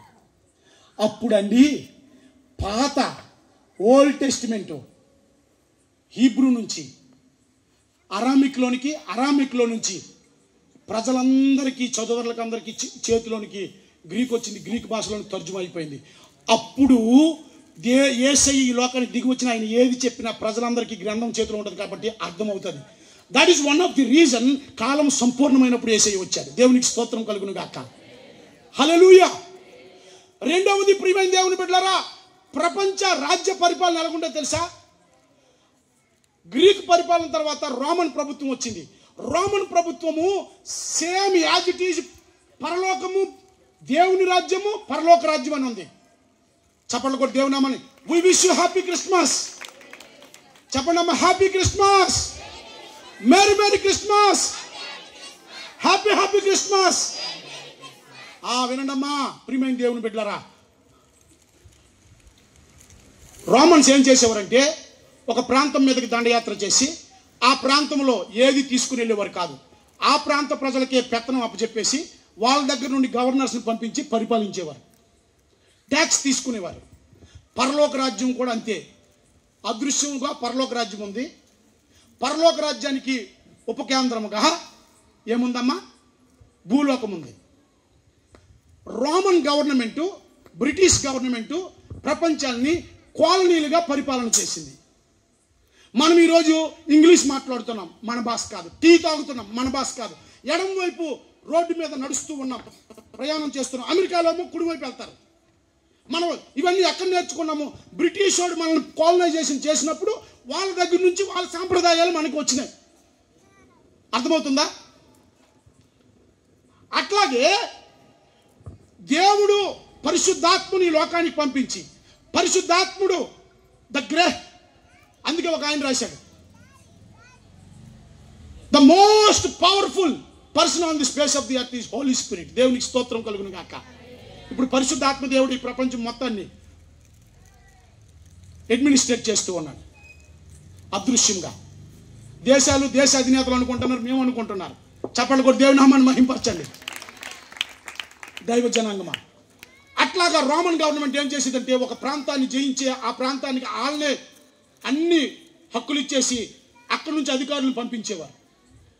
పైలట్ రోమన్ ప్రభుత్వం తరపు నుంచి యేసుకు సిలువేయడానికి ప్రయత్నం చేశాడు. అది సీను. అంటే ఒకవైపు భాష రెడీ అయింది, ఇంకొక వైపు రాజ్య విధానం రెడీ అయింది, ఇంకొక వైపు జాగ్రత్తగా వినండి, సివిలైజేషన్, మానవుల యొక్క అభివృద్ధి. సివిలైజేషన్కి ఏమంటారండి? Civilization, what is the meaning of civilization in Telugu?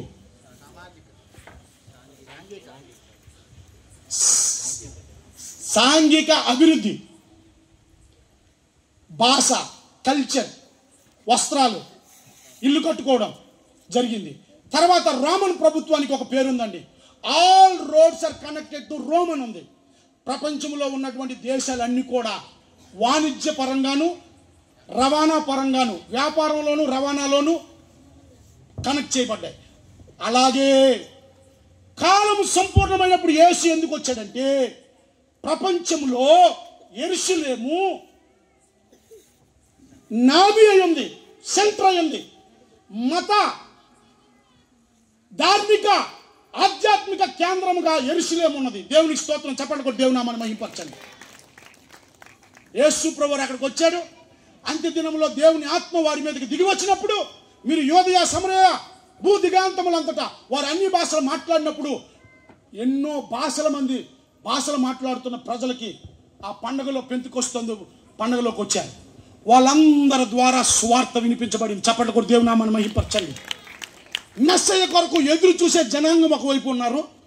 రాజ్యం రెడీగా ఉంది, pattern of kingdom and languages and religious and civilization, what not, everything is set ready to the introduction of Jesus Christ to born on to the space of the earth. దేవునికి స్తోత్రం కలుగును గాక. అందుకే కాలం సంపూర్ణమైనప్పుడు యేసయ్య ఈ లోకానికి వచ్చాడు. ఆయన రాజ్యాన్ని, దేవుని రాజ్యాన్ని పరిచయం చేయడానికి. దేవునికి స్తోత్రం కలుగును గాక. ఇంకా చాలా చెప్పొచ్చు. నా జ్ఞానం అంతా వలకపోయడానికి రాలేదు. మీకు ఒక ప్రశ్న వేసుకోమని వచ్చాను. ఏంటి ఆ ప్రశ్న? ఏమన్నానమ్మా? యేసు పుడితే నాకేంటి, యేసు వస్తే నాకేంటి, యేసు ప్రత్యక్షమైతే నాకేంటి, యేసు అనుగ్రహింపబడితే నాకేంటి, ఈ రాత్రి యేసుని సేవించడానికి వచ్చా నాకేమి లాభం అనే ప్రశ్న నువ్వు వేసుకుంటే ఆ ప్రశ్నకి నీకు సమాధానం దొరుకుతుంది. నువ్వు ఏ ప్రశ్న వేసుకోకుండా ఇక్కడికి వచ్చి అలా చూస్తే ఏమీ ఉండదు. ఈ ప్రశ్న గట్టిగా వేసుకోండి. దేవునికి స్తోత్రం కలుగును గాక. కాలం సంపూర్ణమైనప్పుడు యేసయ్య వచ్చాడు, పుట్టెను. చూడండి ఒకసారి ప్రియమైన దేవుని బిడ్డలారా, ఒకసారి చూడండి. లోకాసు వార్త 1:35 చదవండి. టక్ మనం చదవండి అమ్మా. నేను ఇక్కడ నుంచి స్పీడ్గా వెళ్ళిపోద్ది మన బండి. ఒక 15 నిమిషాలు అయిపోద్ది. టక్ మని 1:35, లోకా 1:35. దూత పరిశుద్ధాత్మ నీ మీదకు వచ్చును, సర్వోన్నతుని శక్తి నిన్ను కమ్ముకొనును గనుక పుట్టబోవు శిశువు పిలువబడినటువంటి యేసుక్రీస్తు, ఆదికాండం 3వ అధ్యాయంలో వాగ్దానం చేయబడినటువంటి యేసుక్రీస్తు, అబ్రహాముకి నీ ద్వారా సమస్త వంశములను ఆశీర్వదిస్తానని చెప్పినటువంటి ఆ యేసు ప్రభు పుట్టుకుని గురించి ప్రియమైన దేవుని బిడ్డలారా రాయబడి ఉంది ఇక్కడ. హల్లెలూయా. ఆయన పుట్టాడట. దేవునికి స్తోత్రం కలుగును గాక. ఆయన పుట్టలేదు అని ఎవరు చెప్పడానికి లేదు. జాగ్రత్తగా వినండి. మానవ కాలము చరిత్ర 2 భాగాలు చేయబడింది. క్రీస్తు పూర్వము, క్రీస్తు శకము. నీ డేటుకు ఎవరైనా పుట్టినరోజు, సచ్చినరోజు, మ్యారేజ్, ఇల్లు ఓపెనింగ్, ఏ డేట్ రాయాలన్నా ఆ డేట్లో నీకు తెలియకుండా యేసుని ఇన్వాల్వ్మెంట్ ఉంటుంది. యేసయ్య ఇన్వాల్వ్మెంట్ అర్థమవుతుందా? యేసు పుట్టుకతోనే మానవునికి గౌరవం దొరికింది. అంతకుముందు మానవ జనాభా ఉండేది కాదు, లెక్కలేసుకునేవారు కాదు. జంతువులు, మనుషులు ఒకేలాగా ఉండేవి. ఎంతమంది పుట్టారు, ఎంతమంది చచ్చారు. కానీ యేసయ్య పుట్టినప్పుడు అండి కైసరికి పరిశుద్ధాత్మ దేవుడు ప్రేరేపించాడు. జనాభా లెక్కలేశాడు, ప్రజలందరినీ పిలిపించాడు. 2 సంవత్సరాల్లో ప్రజల్ని చంపించడం మొదలుపెట్టాడు. ఆ జనాభా లెక్కలకే యేసు ప్రభు వారు ఐగుప్తు నుండి వచ్చాడు, రాయబడ్డాడు. హేరోదు ఏమో చంపించాడు, కైసరినేమో దేవుడు ప్రేరేపించాడు, కైసరియని. అప్పుడే మనిషికి విలువ వచ్చింది. దేవునికి స్తోత్రం కలుగును గాక. మనిషి జంతువుల కన్నా శ్రేష్ఠుడు రా బాబు అని యేసు పుట్టాడు. దేవునికి స్తోత్రం కలుగును గాక. ఈ యేసు పంపబడ్డాడని రాయబడింది. చూడండి, ఆయన ఎందుకు పంపబడ్డాడు? ఎవరినైనా మనం ఎక్కడికైనా పంపించి దుకాణానికి పంపించామంటే దానికి ఏదో పని ఉంటుంది. బంగాళదుంపలు తేరా, ఎల్లుల్లిపాయలు తేరా, వంకాయలు తేరా, లేకపోతే మంచి నూనె తేరా అని పంపిస్తాం. యేసు ప్రభు వారిని ఈ లోకానికి ఎందుకు పంపించారట? మొదటి యోహాను రాసిన పత్రిక 4:9 నేను చదువుతున్నాను. మనము ఆయన ద్వారా జీవించినట్లు దేవుడు తన అద్వితీయ కుమారుని లోకమునకు పంపిను. 1 యోహాను 4:10 తాను మనలను ప్రేమించి మన పాపములకు ప్రాయశ్చిత్తము చేయుటకు తన కుమారుణ్ణి ఈ లోకంలోనికి పంపించును. ఇందులో దేవుని ప్రేమ దాగి ఉన్నది. కాలం సంపూర్ణమైనప్పుడు దేవుడు తన కుమారుణ్ణి ఈ లోకానికి పంపించునని రాయబడి ఉంది. యోహాను సువార్త 6:57, 7:29, 8:42 యేసయ్య చెప్పాడు, ఆ తండ్రి నన్ను పంపిను, ఆ తండ్రి నన్ను పంపిను, ఆ తండ్రి నన్ను పంపినని చెప్పాడు. చప్పట్లు కొట్టి దేవునామను మహింపరుద్దాం. హల్లెలూయా. ఆ పంపబడినటువంటి యేసు ప్రభువారండి ఈ లోకానికి శరీరము దాల్చుకొని వచ్చాడు. ఏం దాల్చుకొని వచ్చాడండి? ఇప్పుడు చదవండి, యోహాను సువార్త 1, యోహాను సువార్త 1:14 ఏముంది చూడండి ఒకసారి. ఆ వాక్యము శరీరధారి అయి కృపా సత్య సంపూర్ణంగా ఈ లోకానికి వచ్చెను. మొదటి తిమోతి రాసిన పత్రిక 3:16 ఏముందో చూడండి. మొదటి తిమోతి రాసిన పత్రిక 3:16 త్వరగా.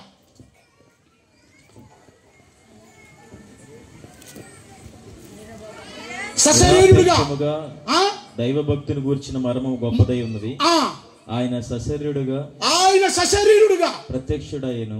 ఆయన సశరీరుడుగా శరీరము దాల్చుకొని ఈ లోకానికి వచ్చాడు. ఓకే, ఆత్మ విషయమున ఓకే. ఆయన సశరీరుడుగా ఈ లోకానికి వచ్చాడు. ఎందుకు శరీరము దాల్చుకోనవలసి వచ్చింది యేసయ్య? యోహాను సువార్త 1:29 చదవండి. యోహాను సువార్త 1:29. మరునాడు యోహాను యేసు తన యొద్దకు రాగా చూచి ఇదిగో లోక పాపమును, ఇదిగో దేవుని లోక పాపములు, లోకములో ఉన్నటువంటి పాపములన్నిటిని మోసుకొని పోవు దేవుని గొర్రె పిల్ల. హెబ్రీయులకు రాసిన పత్రిక 10:12 చదవండి. హెబ్రీయులకు రాసిన పత్రిక 10:12.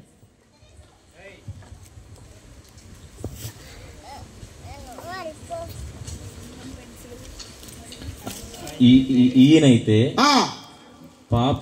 పాపముల నిమిత్తమై సదాకాలము నిలుచు ఒక బలిని అర్పించి అప్పటి నుండి తన శత్రువులు తన పాదములకు పాదపీఠముగా చేయబడి వరకు కనిపెట్టుచు దేవుని కుడిపార్శ్వమున ఆసీనుడాయెను. హల్లెలూయా. పాప పరిహారము కొరకు ఒక బలి పశువు కావాలి. పశువు అంటే ఏంటి? పదార్థం, ఒక జీవం కావాలి. వాక్యము శరీరము దాల్చింది.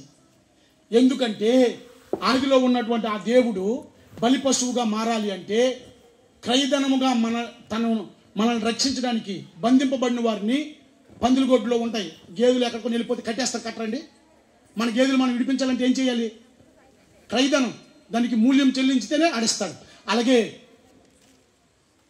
మనము కూడా మన అధికారాన్ని, దేవుడిచ్చినటువంటి రూపాన్ని, స్వభావాన్ని, రూపమైతే ఉంది కానీ స్వభావం కోల్పోయాం, స్పిరిచువల్ అధికారాన్ని కోల్పోయాం. సూపర్ న్యాచురల్ దేవుడిచ్చినటువంటి ఏదేను వనంలో పాపం వలన మరణం వచ్చింది, శాపం వచ్చింది, శ్రమ వచ్చింది, కష్టం వచ్చింది, అవమానం వచ్చింది, నింద వచ్చింది. దేవుడిచ్చినటువంటి వైభవం అంతా కోల్పోయాం. వాటన్నిటిని తిరిగి పొందుకోవాలంటే మానవులకి కడపటి ఆదామైనటువంటి క్రీస్తు శరీరం దాల్చుకొని పాపములన్నింటినీ తీసివేయడానికి ఆయన దేవుడు సిద్ధపరిచినటువంటి గొర్రెపిల్లగా వచ్చాడు. హల్లెలూయా. హెబ్రీయులకు రాసిన పత్రికలో ఇంకో దగ్గర రాయబడి ఉంటుందండి, గ్రంథపు చుట్టలలో నా కొరకు రాయబడిన విధముగా నాకు ఒక శరీరము అమర్చబడిన రాయబడి ఉంటుంది. హెబ్రీ 10, 5, 6, 7లో ఉంటుంది. నాకు ఒక శరీరము అమర్చబడును. ఎందుకంటే ఆయన దేవుని గొర్రెపిల్లగా ఈ లోకానికి వచ్చి బలి పశువుగా మనందరి కొరకు బలియాగం అయిపోవాలి. దేవునికి స్తోత్రం కలుగును గాక. హల్లెలూయా. తర్వాత యేసు ప్రభువుని గురించి ఇందాక మనం నేర్చుకున్నాం. ఇందాక యేసు ప్రభు వారు పంపబడెను. ఎందుకు ప్రత్యక్షం అవ్వవలసి వచ్చింది? దేవుడే ఎందుకు మానవునిగా ఈ లోకంలోనికి ఇంకొక జీవిగా రావచ్చు కదా, మేకగానో గొర్రెగానో కప్పగానో పాముగానో ఏ రూపం ఉంటే ఆ రూపంలో రావచ్చు కదా. మనుషుల రూపంలోనే ఎందుకు యేసయ్య రావాలి? హెబ్రీయులకు రాసిన పత్రిక 2వ అధ్యాయంలో అది రాయబడి ఉంది. ఒకసారి చదవండి. హెబ్రీయులకు రాసిన పత్రిక 2వ అధ్యాయం చదవండి. దేవుని పిల్లలు రక్త మాంసాలు కలిగి ఉన్నారు కాబట్టి ఆ ప్రకారమే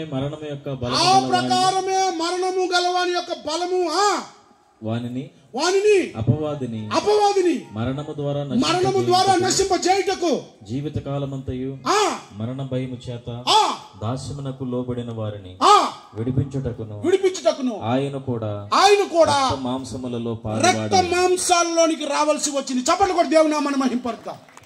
ఆ అదృశ్యుడైన దేవుడు, నిరాకారుడైన దేవుడు, ఆది అంతమైన దేవుడు, కాలముతో స్థలముతో పదార్థముతో సంబంధము లేని సర్వశక్తుడు, సర్వాంతర్యామి, సర్వము ఎరిగినవాడు, సర్వ సృష్టికర్త అయిన దేవుడు రక్త మాంసాలు కలిగి ఎందుకు రావాల్సి వచ్చిందంటే పాపమును ప్రేరేపించేటటువంటి ఎఫెసీయులకు రాసిన పత్రిక 2:2లో ఉంటుందండి. అదృశ్యముగా అపవాది ప్రేరేపిస్తున్నాడు దేవునికి అవిధేయులుగా ఉండేటట్లు మనుషుల్ని. ఆ పాపములన్నీ తీసివేయడానికి అపవాది పాపం ద్వారా వచ్చినటువంటి మరణము, దాని బలం, మరణ భయము నుండి విడిపించడానికి మనుషులు వలె రక్త మాంసాల్లోనికి ఆయన వచ్చేసాడు. చప్పట్లు కూడా దేవుని నామమును మహింపరచండి. దట్ ఈస్ ద రీజన్ యేసు ప్రభు వారు శరీరం దాల్చవలసి వచ్చింది. ఆ శరీరము దాల్చి ఆ దేవుడిని ప్రత్యక్షపరచడానికి వచ్చాడు. తీతుకు రాసిన పత్రిక 2:11 ఒకసారి చదవండి. వై దేవుడు ప్రత్యక్షం కావాల్సి వచ్చింది మనుషునిగా. తీతు 2:11 ఏలయనగా సమస్త మనుషులకు రక్షణకరమైన దేవుని కృప ప్రత్యక్షమై మనము చాలండి.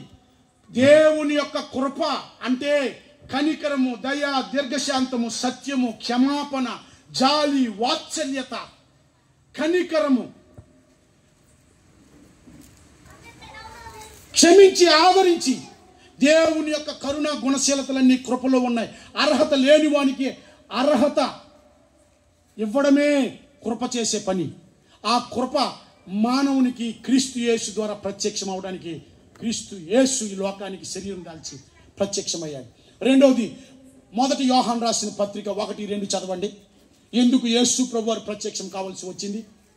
దేవుడు క్రీస్తు శరీరం ద్వారా ఈ లోకానికి ఎందుకు ప్రత్యక్షం కావాల్సి వచ్చింది? ఆ జీవము ప్రత్యక్షమై దేవుడు జీవమై ఉన్నాడు. జీవం లేని వాటి అన్నిటికీ జీవం ఇవ్వడానికి వచ్చాడు. ఆ జీవము మానవునికి ప్రత్యక్షపరచబడింది క్రీస్తు యేసు ద్వారా. చప్పట్లు కొట్టి దేవుని నామమును మహిమపరచండి. అందరూ today you will worship God in a meaningful way. ఒక అర్థవంతంగా యేసుని రాత్రి నువ్వు సేవించి నేను ఇక్కడి నుంచి వెళ్ళాలి. మూడవదిగా యోహాను రాసిన పత్రిక 4:9 చూడండి. 4:9 త్వరగా యోహాను రాసిన పత్రిక 4. మనము ఆయన ద్వారా జీవించినట్లు దేవుడు తన అద్వితీయ కుమారుని యందు అద్వితీయ కుమారుని లోకములోనికి పంపెను. దీని వలన దేవుడు మన యందుంచిన ప్రేమ ప్రత్యక్షపరచు. హల్లెలూయా. చప్పట్లు కొట్టండి అమ్మా. యేసుక్రీస్తు ద్వారా జీవము, యేసుక్రీస్తు ద్వారా దేవుని కృప, యేసుక్రీస్తు ద్వారా దేవుని ప్రేమ మనకి ప్రత్యక్షమైంది. దేవుని ప్రేమ ఎలాగుంటుందో మనకు తెలియదు. యేసయ్య చూపించాడు ఎంత ప్రేమ అండి. కొరడాలతో ఆయన్ని కొడుతూ ఉంటే తండ్రి వీరు ఏం చేయుచున్నారో వీరు. చప్పట్లు కూడా దేవుని నామమును మహింపరచండి. హల్లెలూయా, హల్లెలూయా. చూడండి 1 తిమోతి రాసిన పత్రిక 6:16లో ఏం రాయబడిందో, ఎందుకు అదృశ్యుడైన దేవుడు ఈ లోకానికి రావాల్సి వచ్చిందో. సమీపింపరాని తేజస్సులో, ఎవరు సమీపింపరాని తేజస్సులో ఆయన మాత్రమే వసించుచు అమరత్వము గలవాడై ఉన్నటువంటి ఆ దేవుడు, ఏ నరుడు ఆయనను చూడలేదు, చూడనేరడు. ఆ దేవుడు ఘనతయు శాశ్వతమైన ప్రభావం యేసుక్రీస్తు శరీరము ద్వారా దేవుని అదృశ్యుడైనటువంటి దేవుని ప్రేమ ఎలాగుంటుందో, ఆయన కృప ఎలాగుంటుందో, ఆయన జీవం ఎలాగుంటుందో ప్రత్యక్షపరచడానికి ఈ లోకానికి వచ్చాడు. దేవునికి స్తోత్రం కలుగును గాక. యోహాను సువార్తలో రాయబడి ఉంటుందండి, కృపా సత్య సంపూర్ణుడుగా ఆయన ఈ లోకానికి వచ్చాడట. చప్పటి కూడా దేవుని నామాన్ని మహింపరచాలి. ఆయన సంపూర్ణతలో నుండి కృప వెంబడి కృప అంటే ఎంతమందికి అర్థమైంది? కృప వెంబడి గ్రేస్ ఆఫ్టర్ గ్రేస్ ఎంతమందికి అర్థమైంది? ఓయ్ పాప రామ్మా, రా ఒకసారి రానా, తొందరగా ఇట్రా దగ్గర. ఈ పాప తప్పు చేసింది, వీళ్ళమ్మ క్షమించింది. ఉదయమే తప్పు చేసింది, వీళ్ళమ్మ క్షమించింది. కొద్దిగా టిల్లమ్మ ఇంకొక అరగంట తర్వాత మళ్ళా తప్పు చేసింది, మరలా క్షమించింది. మరలా ఒక గంట తర్వాత మరలా తప్పు చేసింది, మరలా క్షమించింది. ఎందుకమ్మా? తన బిడ్డ కాబట్టి క్షమించింది. దేవుడు కూడా తన రూపంలో తన పోలికలో మనల్ని సృష్టించాడు, మనం ఆయన పిల్లలం.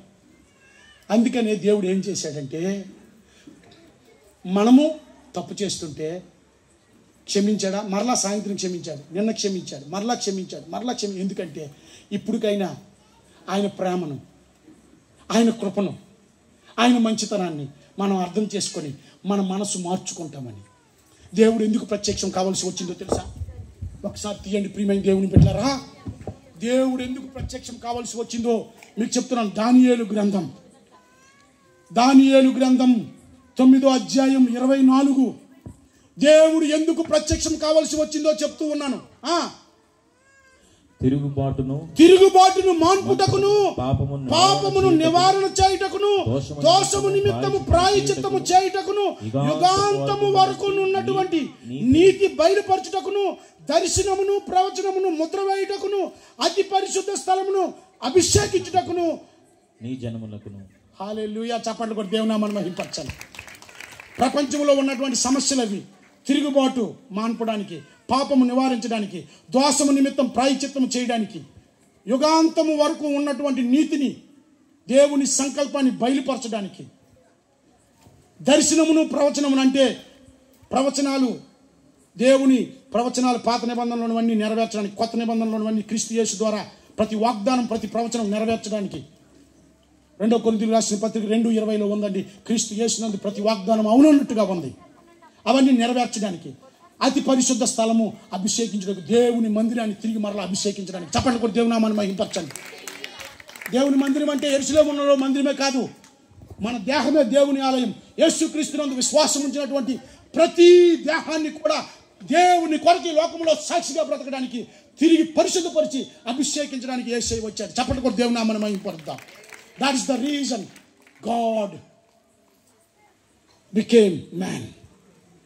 హల్లెలూయా. ఆ తర్వాత మన స్టేట్మెంట్లో ఏముందండి?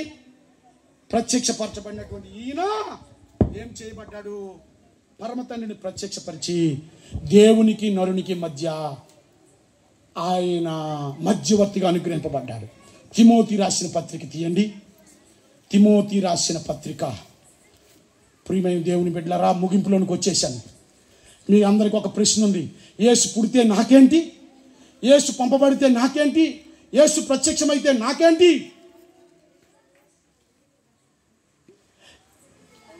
యేసు అనుగ్రహింపబడితే నాకేంటి కదా? చూడండి, తిమోతి రాసిన మొదటి పత్రిక 5-6 వచనాలు చదవండి. దేవుడు ఒక్కడే, దేవునికి నరులకు మధ్యవర్తి ఒక్కడే, ఆయనే యేసుక్రీస్తు అను నరుడు. ఈయన అందరి కొరకు విమోచన క్రయధనముగా తన్ను తాను అర్పించుకొనెను. దీనిని గూర్చి మేము సాక్ష్యం ఇస్తున్నాము. యుక్త కాలమందు యేసు ఇవ్వబడిన. చప్పట్ల కొట్టి దేవుని నామమును మహిమపరచండి. When did Jesus come?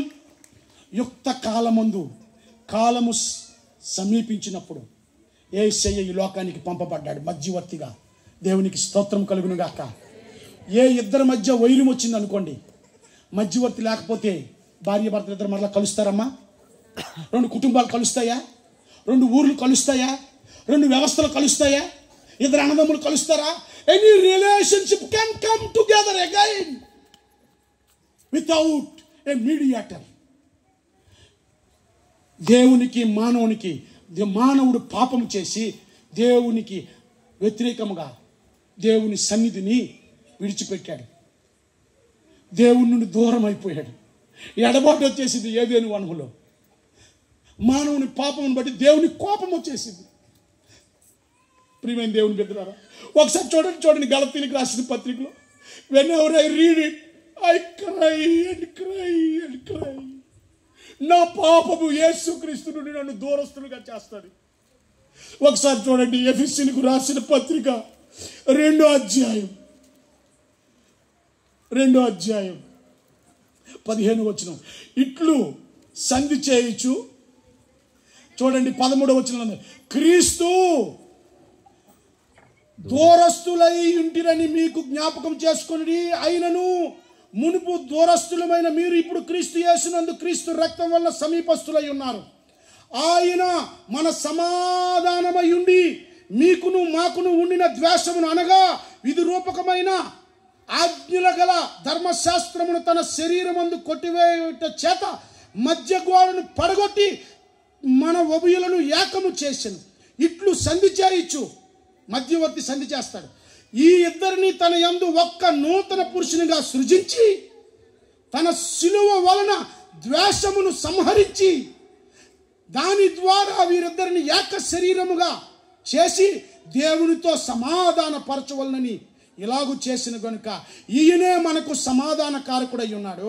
మరియు ఆయన వచ్చి యేసు వచ్చి దూరస్తులైన మీకును సమీపస్తులైన వారికి సమాధాన సువార్తను ప్రకటించి ఆయన ద్వారానే మన ఉభయులము ఒక్క ఆత్మయందు తండ్రి సన్నిధికి చేరగలుగుతున్నాం. చప్పట్లు కొట్టి దేవుని నామాన్ని మహింపరచండి.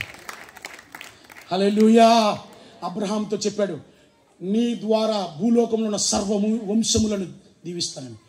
ఆ 12 గోత్రాల్లో నుండి యోధా గోత్రాలను దేవుడు ఎన్నుకొని యెషయా మొద్దుగా, చిగురుగా, దావీదు కుమారునిగా, స్త్రీ సంతానముగా, దేవుని కుమారుడిగా, దేవుని దాసునిగా, ఆ వాక్యమైన దేవుడు శరీరం దాల్చుకొని యుక్త కాలమంది ఈ లోకానికి వచ్చాడు. ఎందుకు వచ్చాడంటే దూరస్తులుగా ఉన్న మనకి, దేవునికి మనకి మధ్యలో ఉన్నటువంటి దేవుని ద్వేషాన్ని తీసివేయడానికి, సంధి చేయడానికి, సమాధానపరచడానికి ఆయన క్రయధనముగా ఇవ్వబడ్డాడు. చప్పట్లు కూడా దేవుని నామాన్ని మహింపరుద్దాం. What a good news. అందుకే క్రిస్మస్ దినాన్న గాబ్రియేలు దూత గొల్లలతో ఏమంటుంది, ఇదిగో సర్వలోకానికి మహా సంతోషకరమైన శుభవార్తమానం, నేడు మీ కొరకు దావీదు పట్టణమందు రక్షకుడు పుట్టి ఉన్నాడు. రక్షకుడు పుట్టి ఉన్నాడు. చప్పట్లు కూడా దేవుని నామాన్ని. If there is no Christ, there is no salvation. There is no freedom. యేసు ఒకవేళ పుట్టకపోతే ఈ ప్రపంచంలోని ప్రజలకు పాప విమోచన లేదు, ఆశీర్వాదము లేదు, జీవము లేదు, దీవెన లేదు, సమాధానము లేదు, నెమ్మది లేదు, ఆదరణ లేదు, ఆరోగ్యము లేదు, మహిమ లేదు. ఇన్ క్రైస్ట్, యేసు క్రీస్తునందు ఎఫెసీయులకు రాసిన పత్రికలో రాయబడి ఉందండి, పరసంబంధమైన భూ సంబంధమైన ప్రతి ఆశీర్వాదము యేసు క్రీస్తునందు మనకి ఇవ్వబడి ఉంది. చప్పట్లు కూడా దేవుని నామాన్ని మహిమపరచండి. ఈ మధ్యవర్తి మనకి అనుగ్రహింపబడ్డాడు.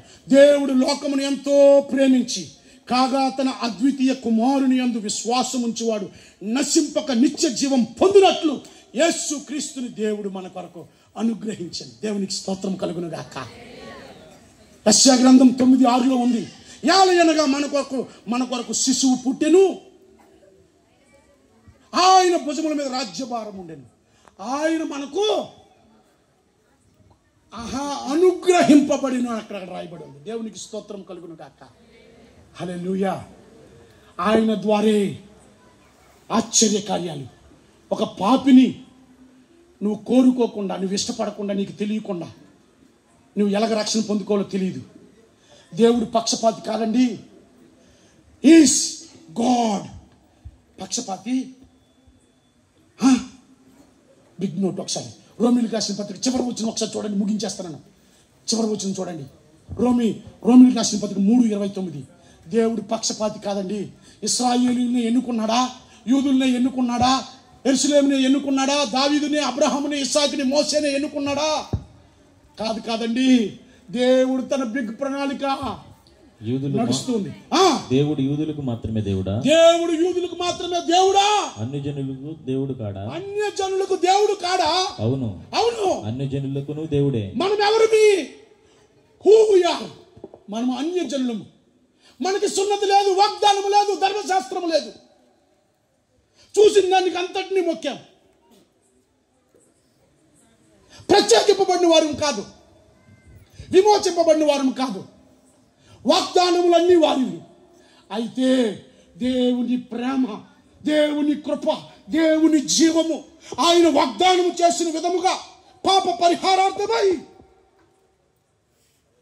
మరణము నుండి, శాపము నుండి, శ్రమ నుండి, రోగము నుండి, అభద్రత భావము నుండి, నిర్జీవము నుండి, చీకటి నుండి, అజ్ఞానము నుండి విడిపించడానికి యుక్త కాలమందు యేసు ప్రభువారు ఈ లోకానికి వచ్చాడు. That is what Christmas. చెప్పండి కూడా దేవుని నామమున మహింపరుద్దాం. హల్లెలూయా. యేసుని అనుగ్రహించాడు బహుమానంగా. అనుగ్రహం అంటే ఏంటమ్మా? అనుగ్రహం అంటే నువ్వు కోరుకోవడం కాదు. నీ పరిస్థితి అంతా చూసి, నీ దుష్ట స్థితి అంతా చూసి, నీ అవసాన స్థితి అంతా చూసి, నీ బలహీనత స్థితి అంతా చూసి, నాలో నీ మీద వాత్సల్యత, కనికరము, దయ, ప్రేమ పుట్టి నీ పరిస్థితి నుండి నేను విడిపించడానికి నేను ఏదైనా నీ కొరకు చేస్తే అదే అనుగ్రహం. Without your expectation, without your knowing, without your understanding, ఆయన యుక్త కాలం అందే యేసుని మన కొరకు ఇచ్చేశాడు. దేవునికి స్తోత్రం కలుగును గాక.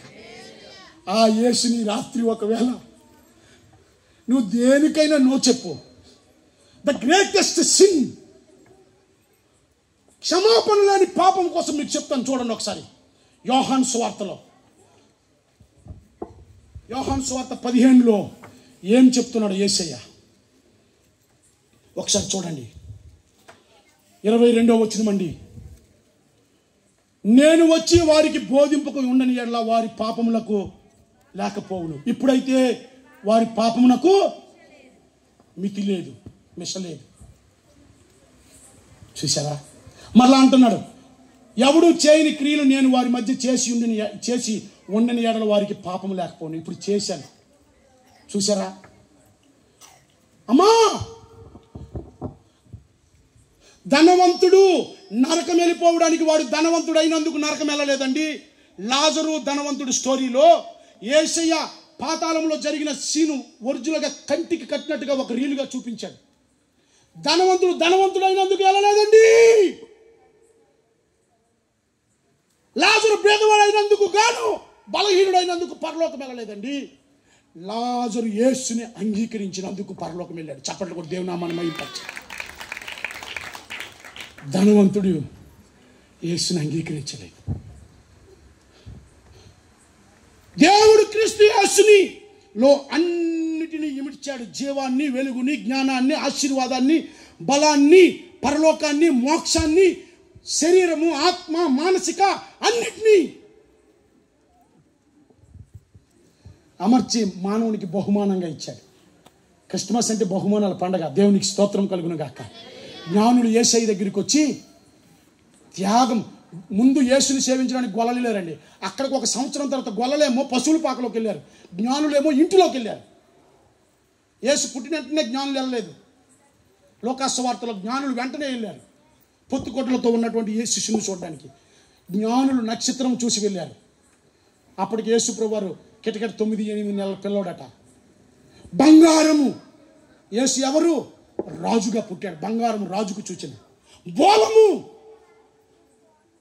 సాంబ్రాణి, బంగారము సాంబ్రాణి యాజకుడికి సూచన. బోలము శరీరము బలి పశువుకు సూచన. ఇవన్నీ యేసుక్రీస్తునందు ఉన్నాయి. దేవునికి స్తోత్రం కలుగును గాక.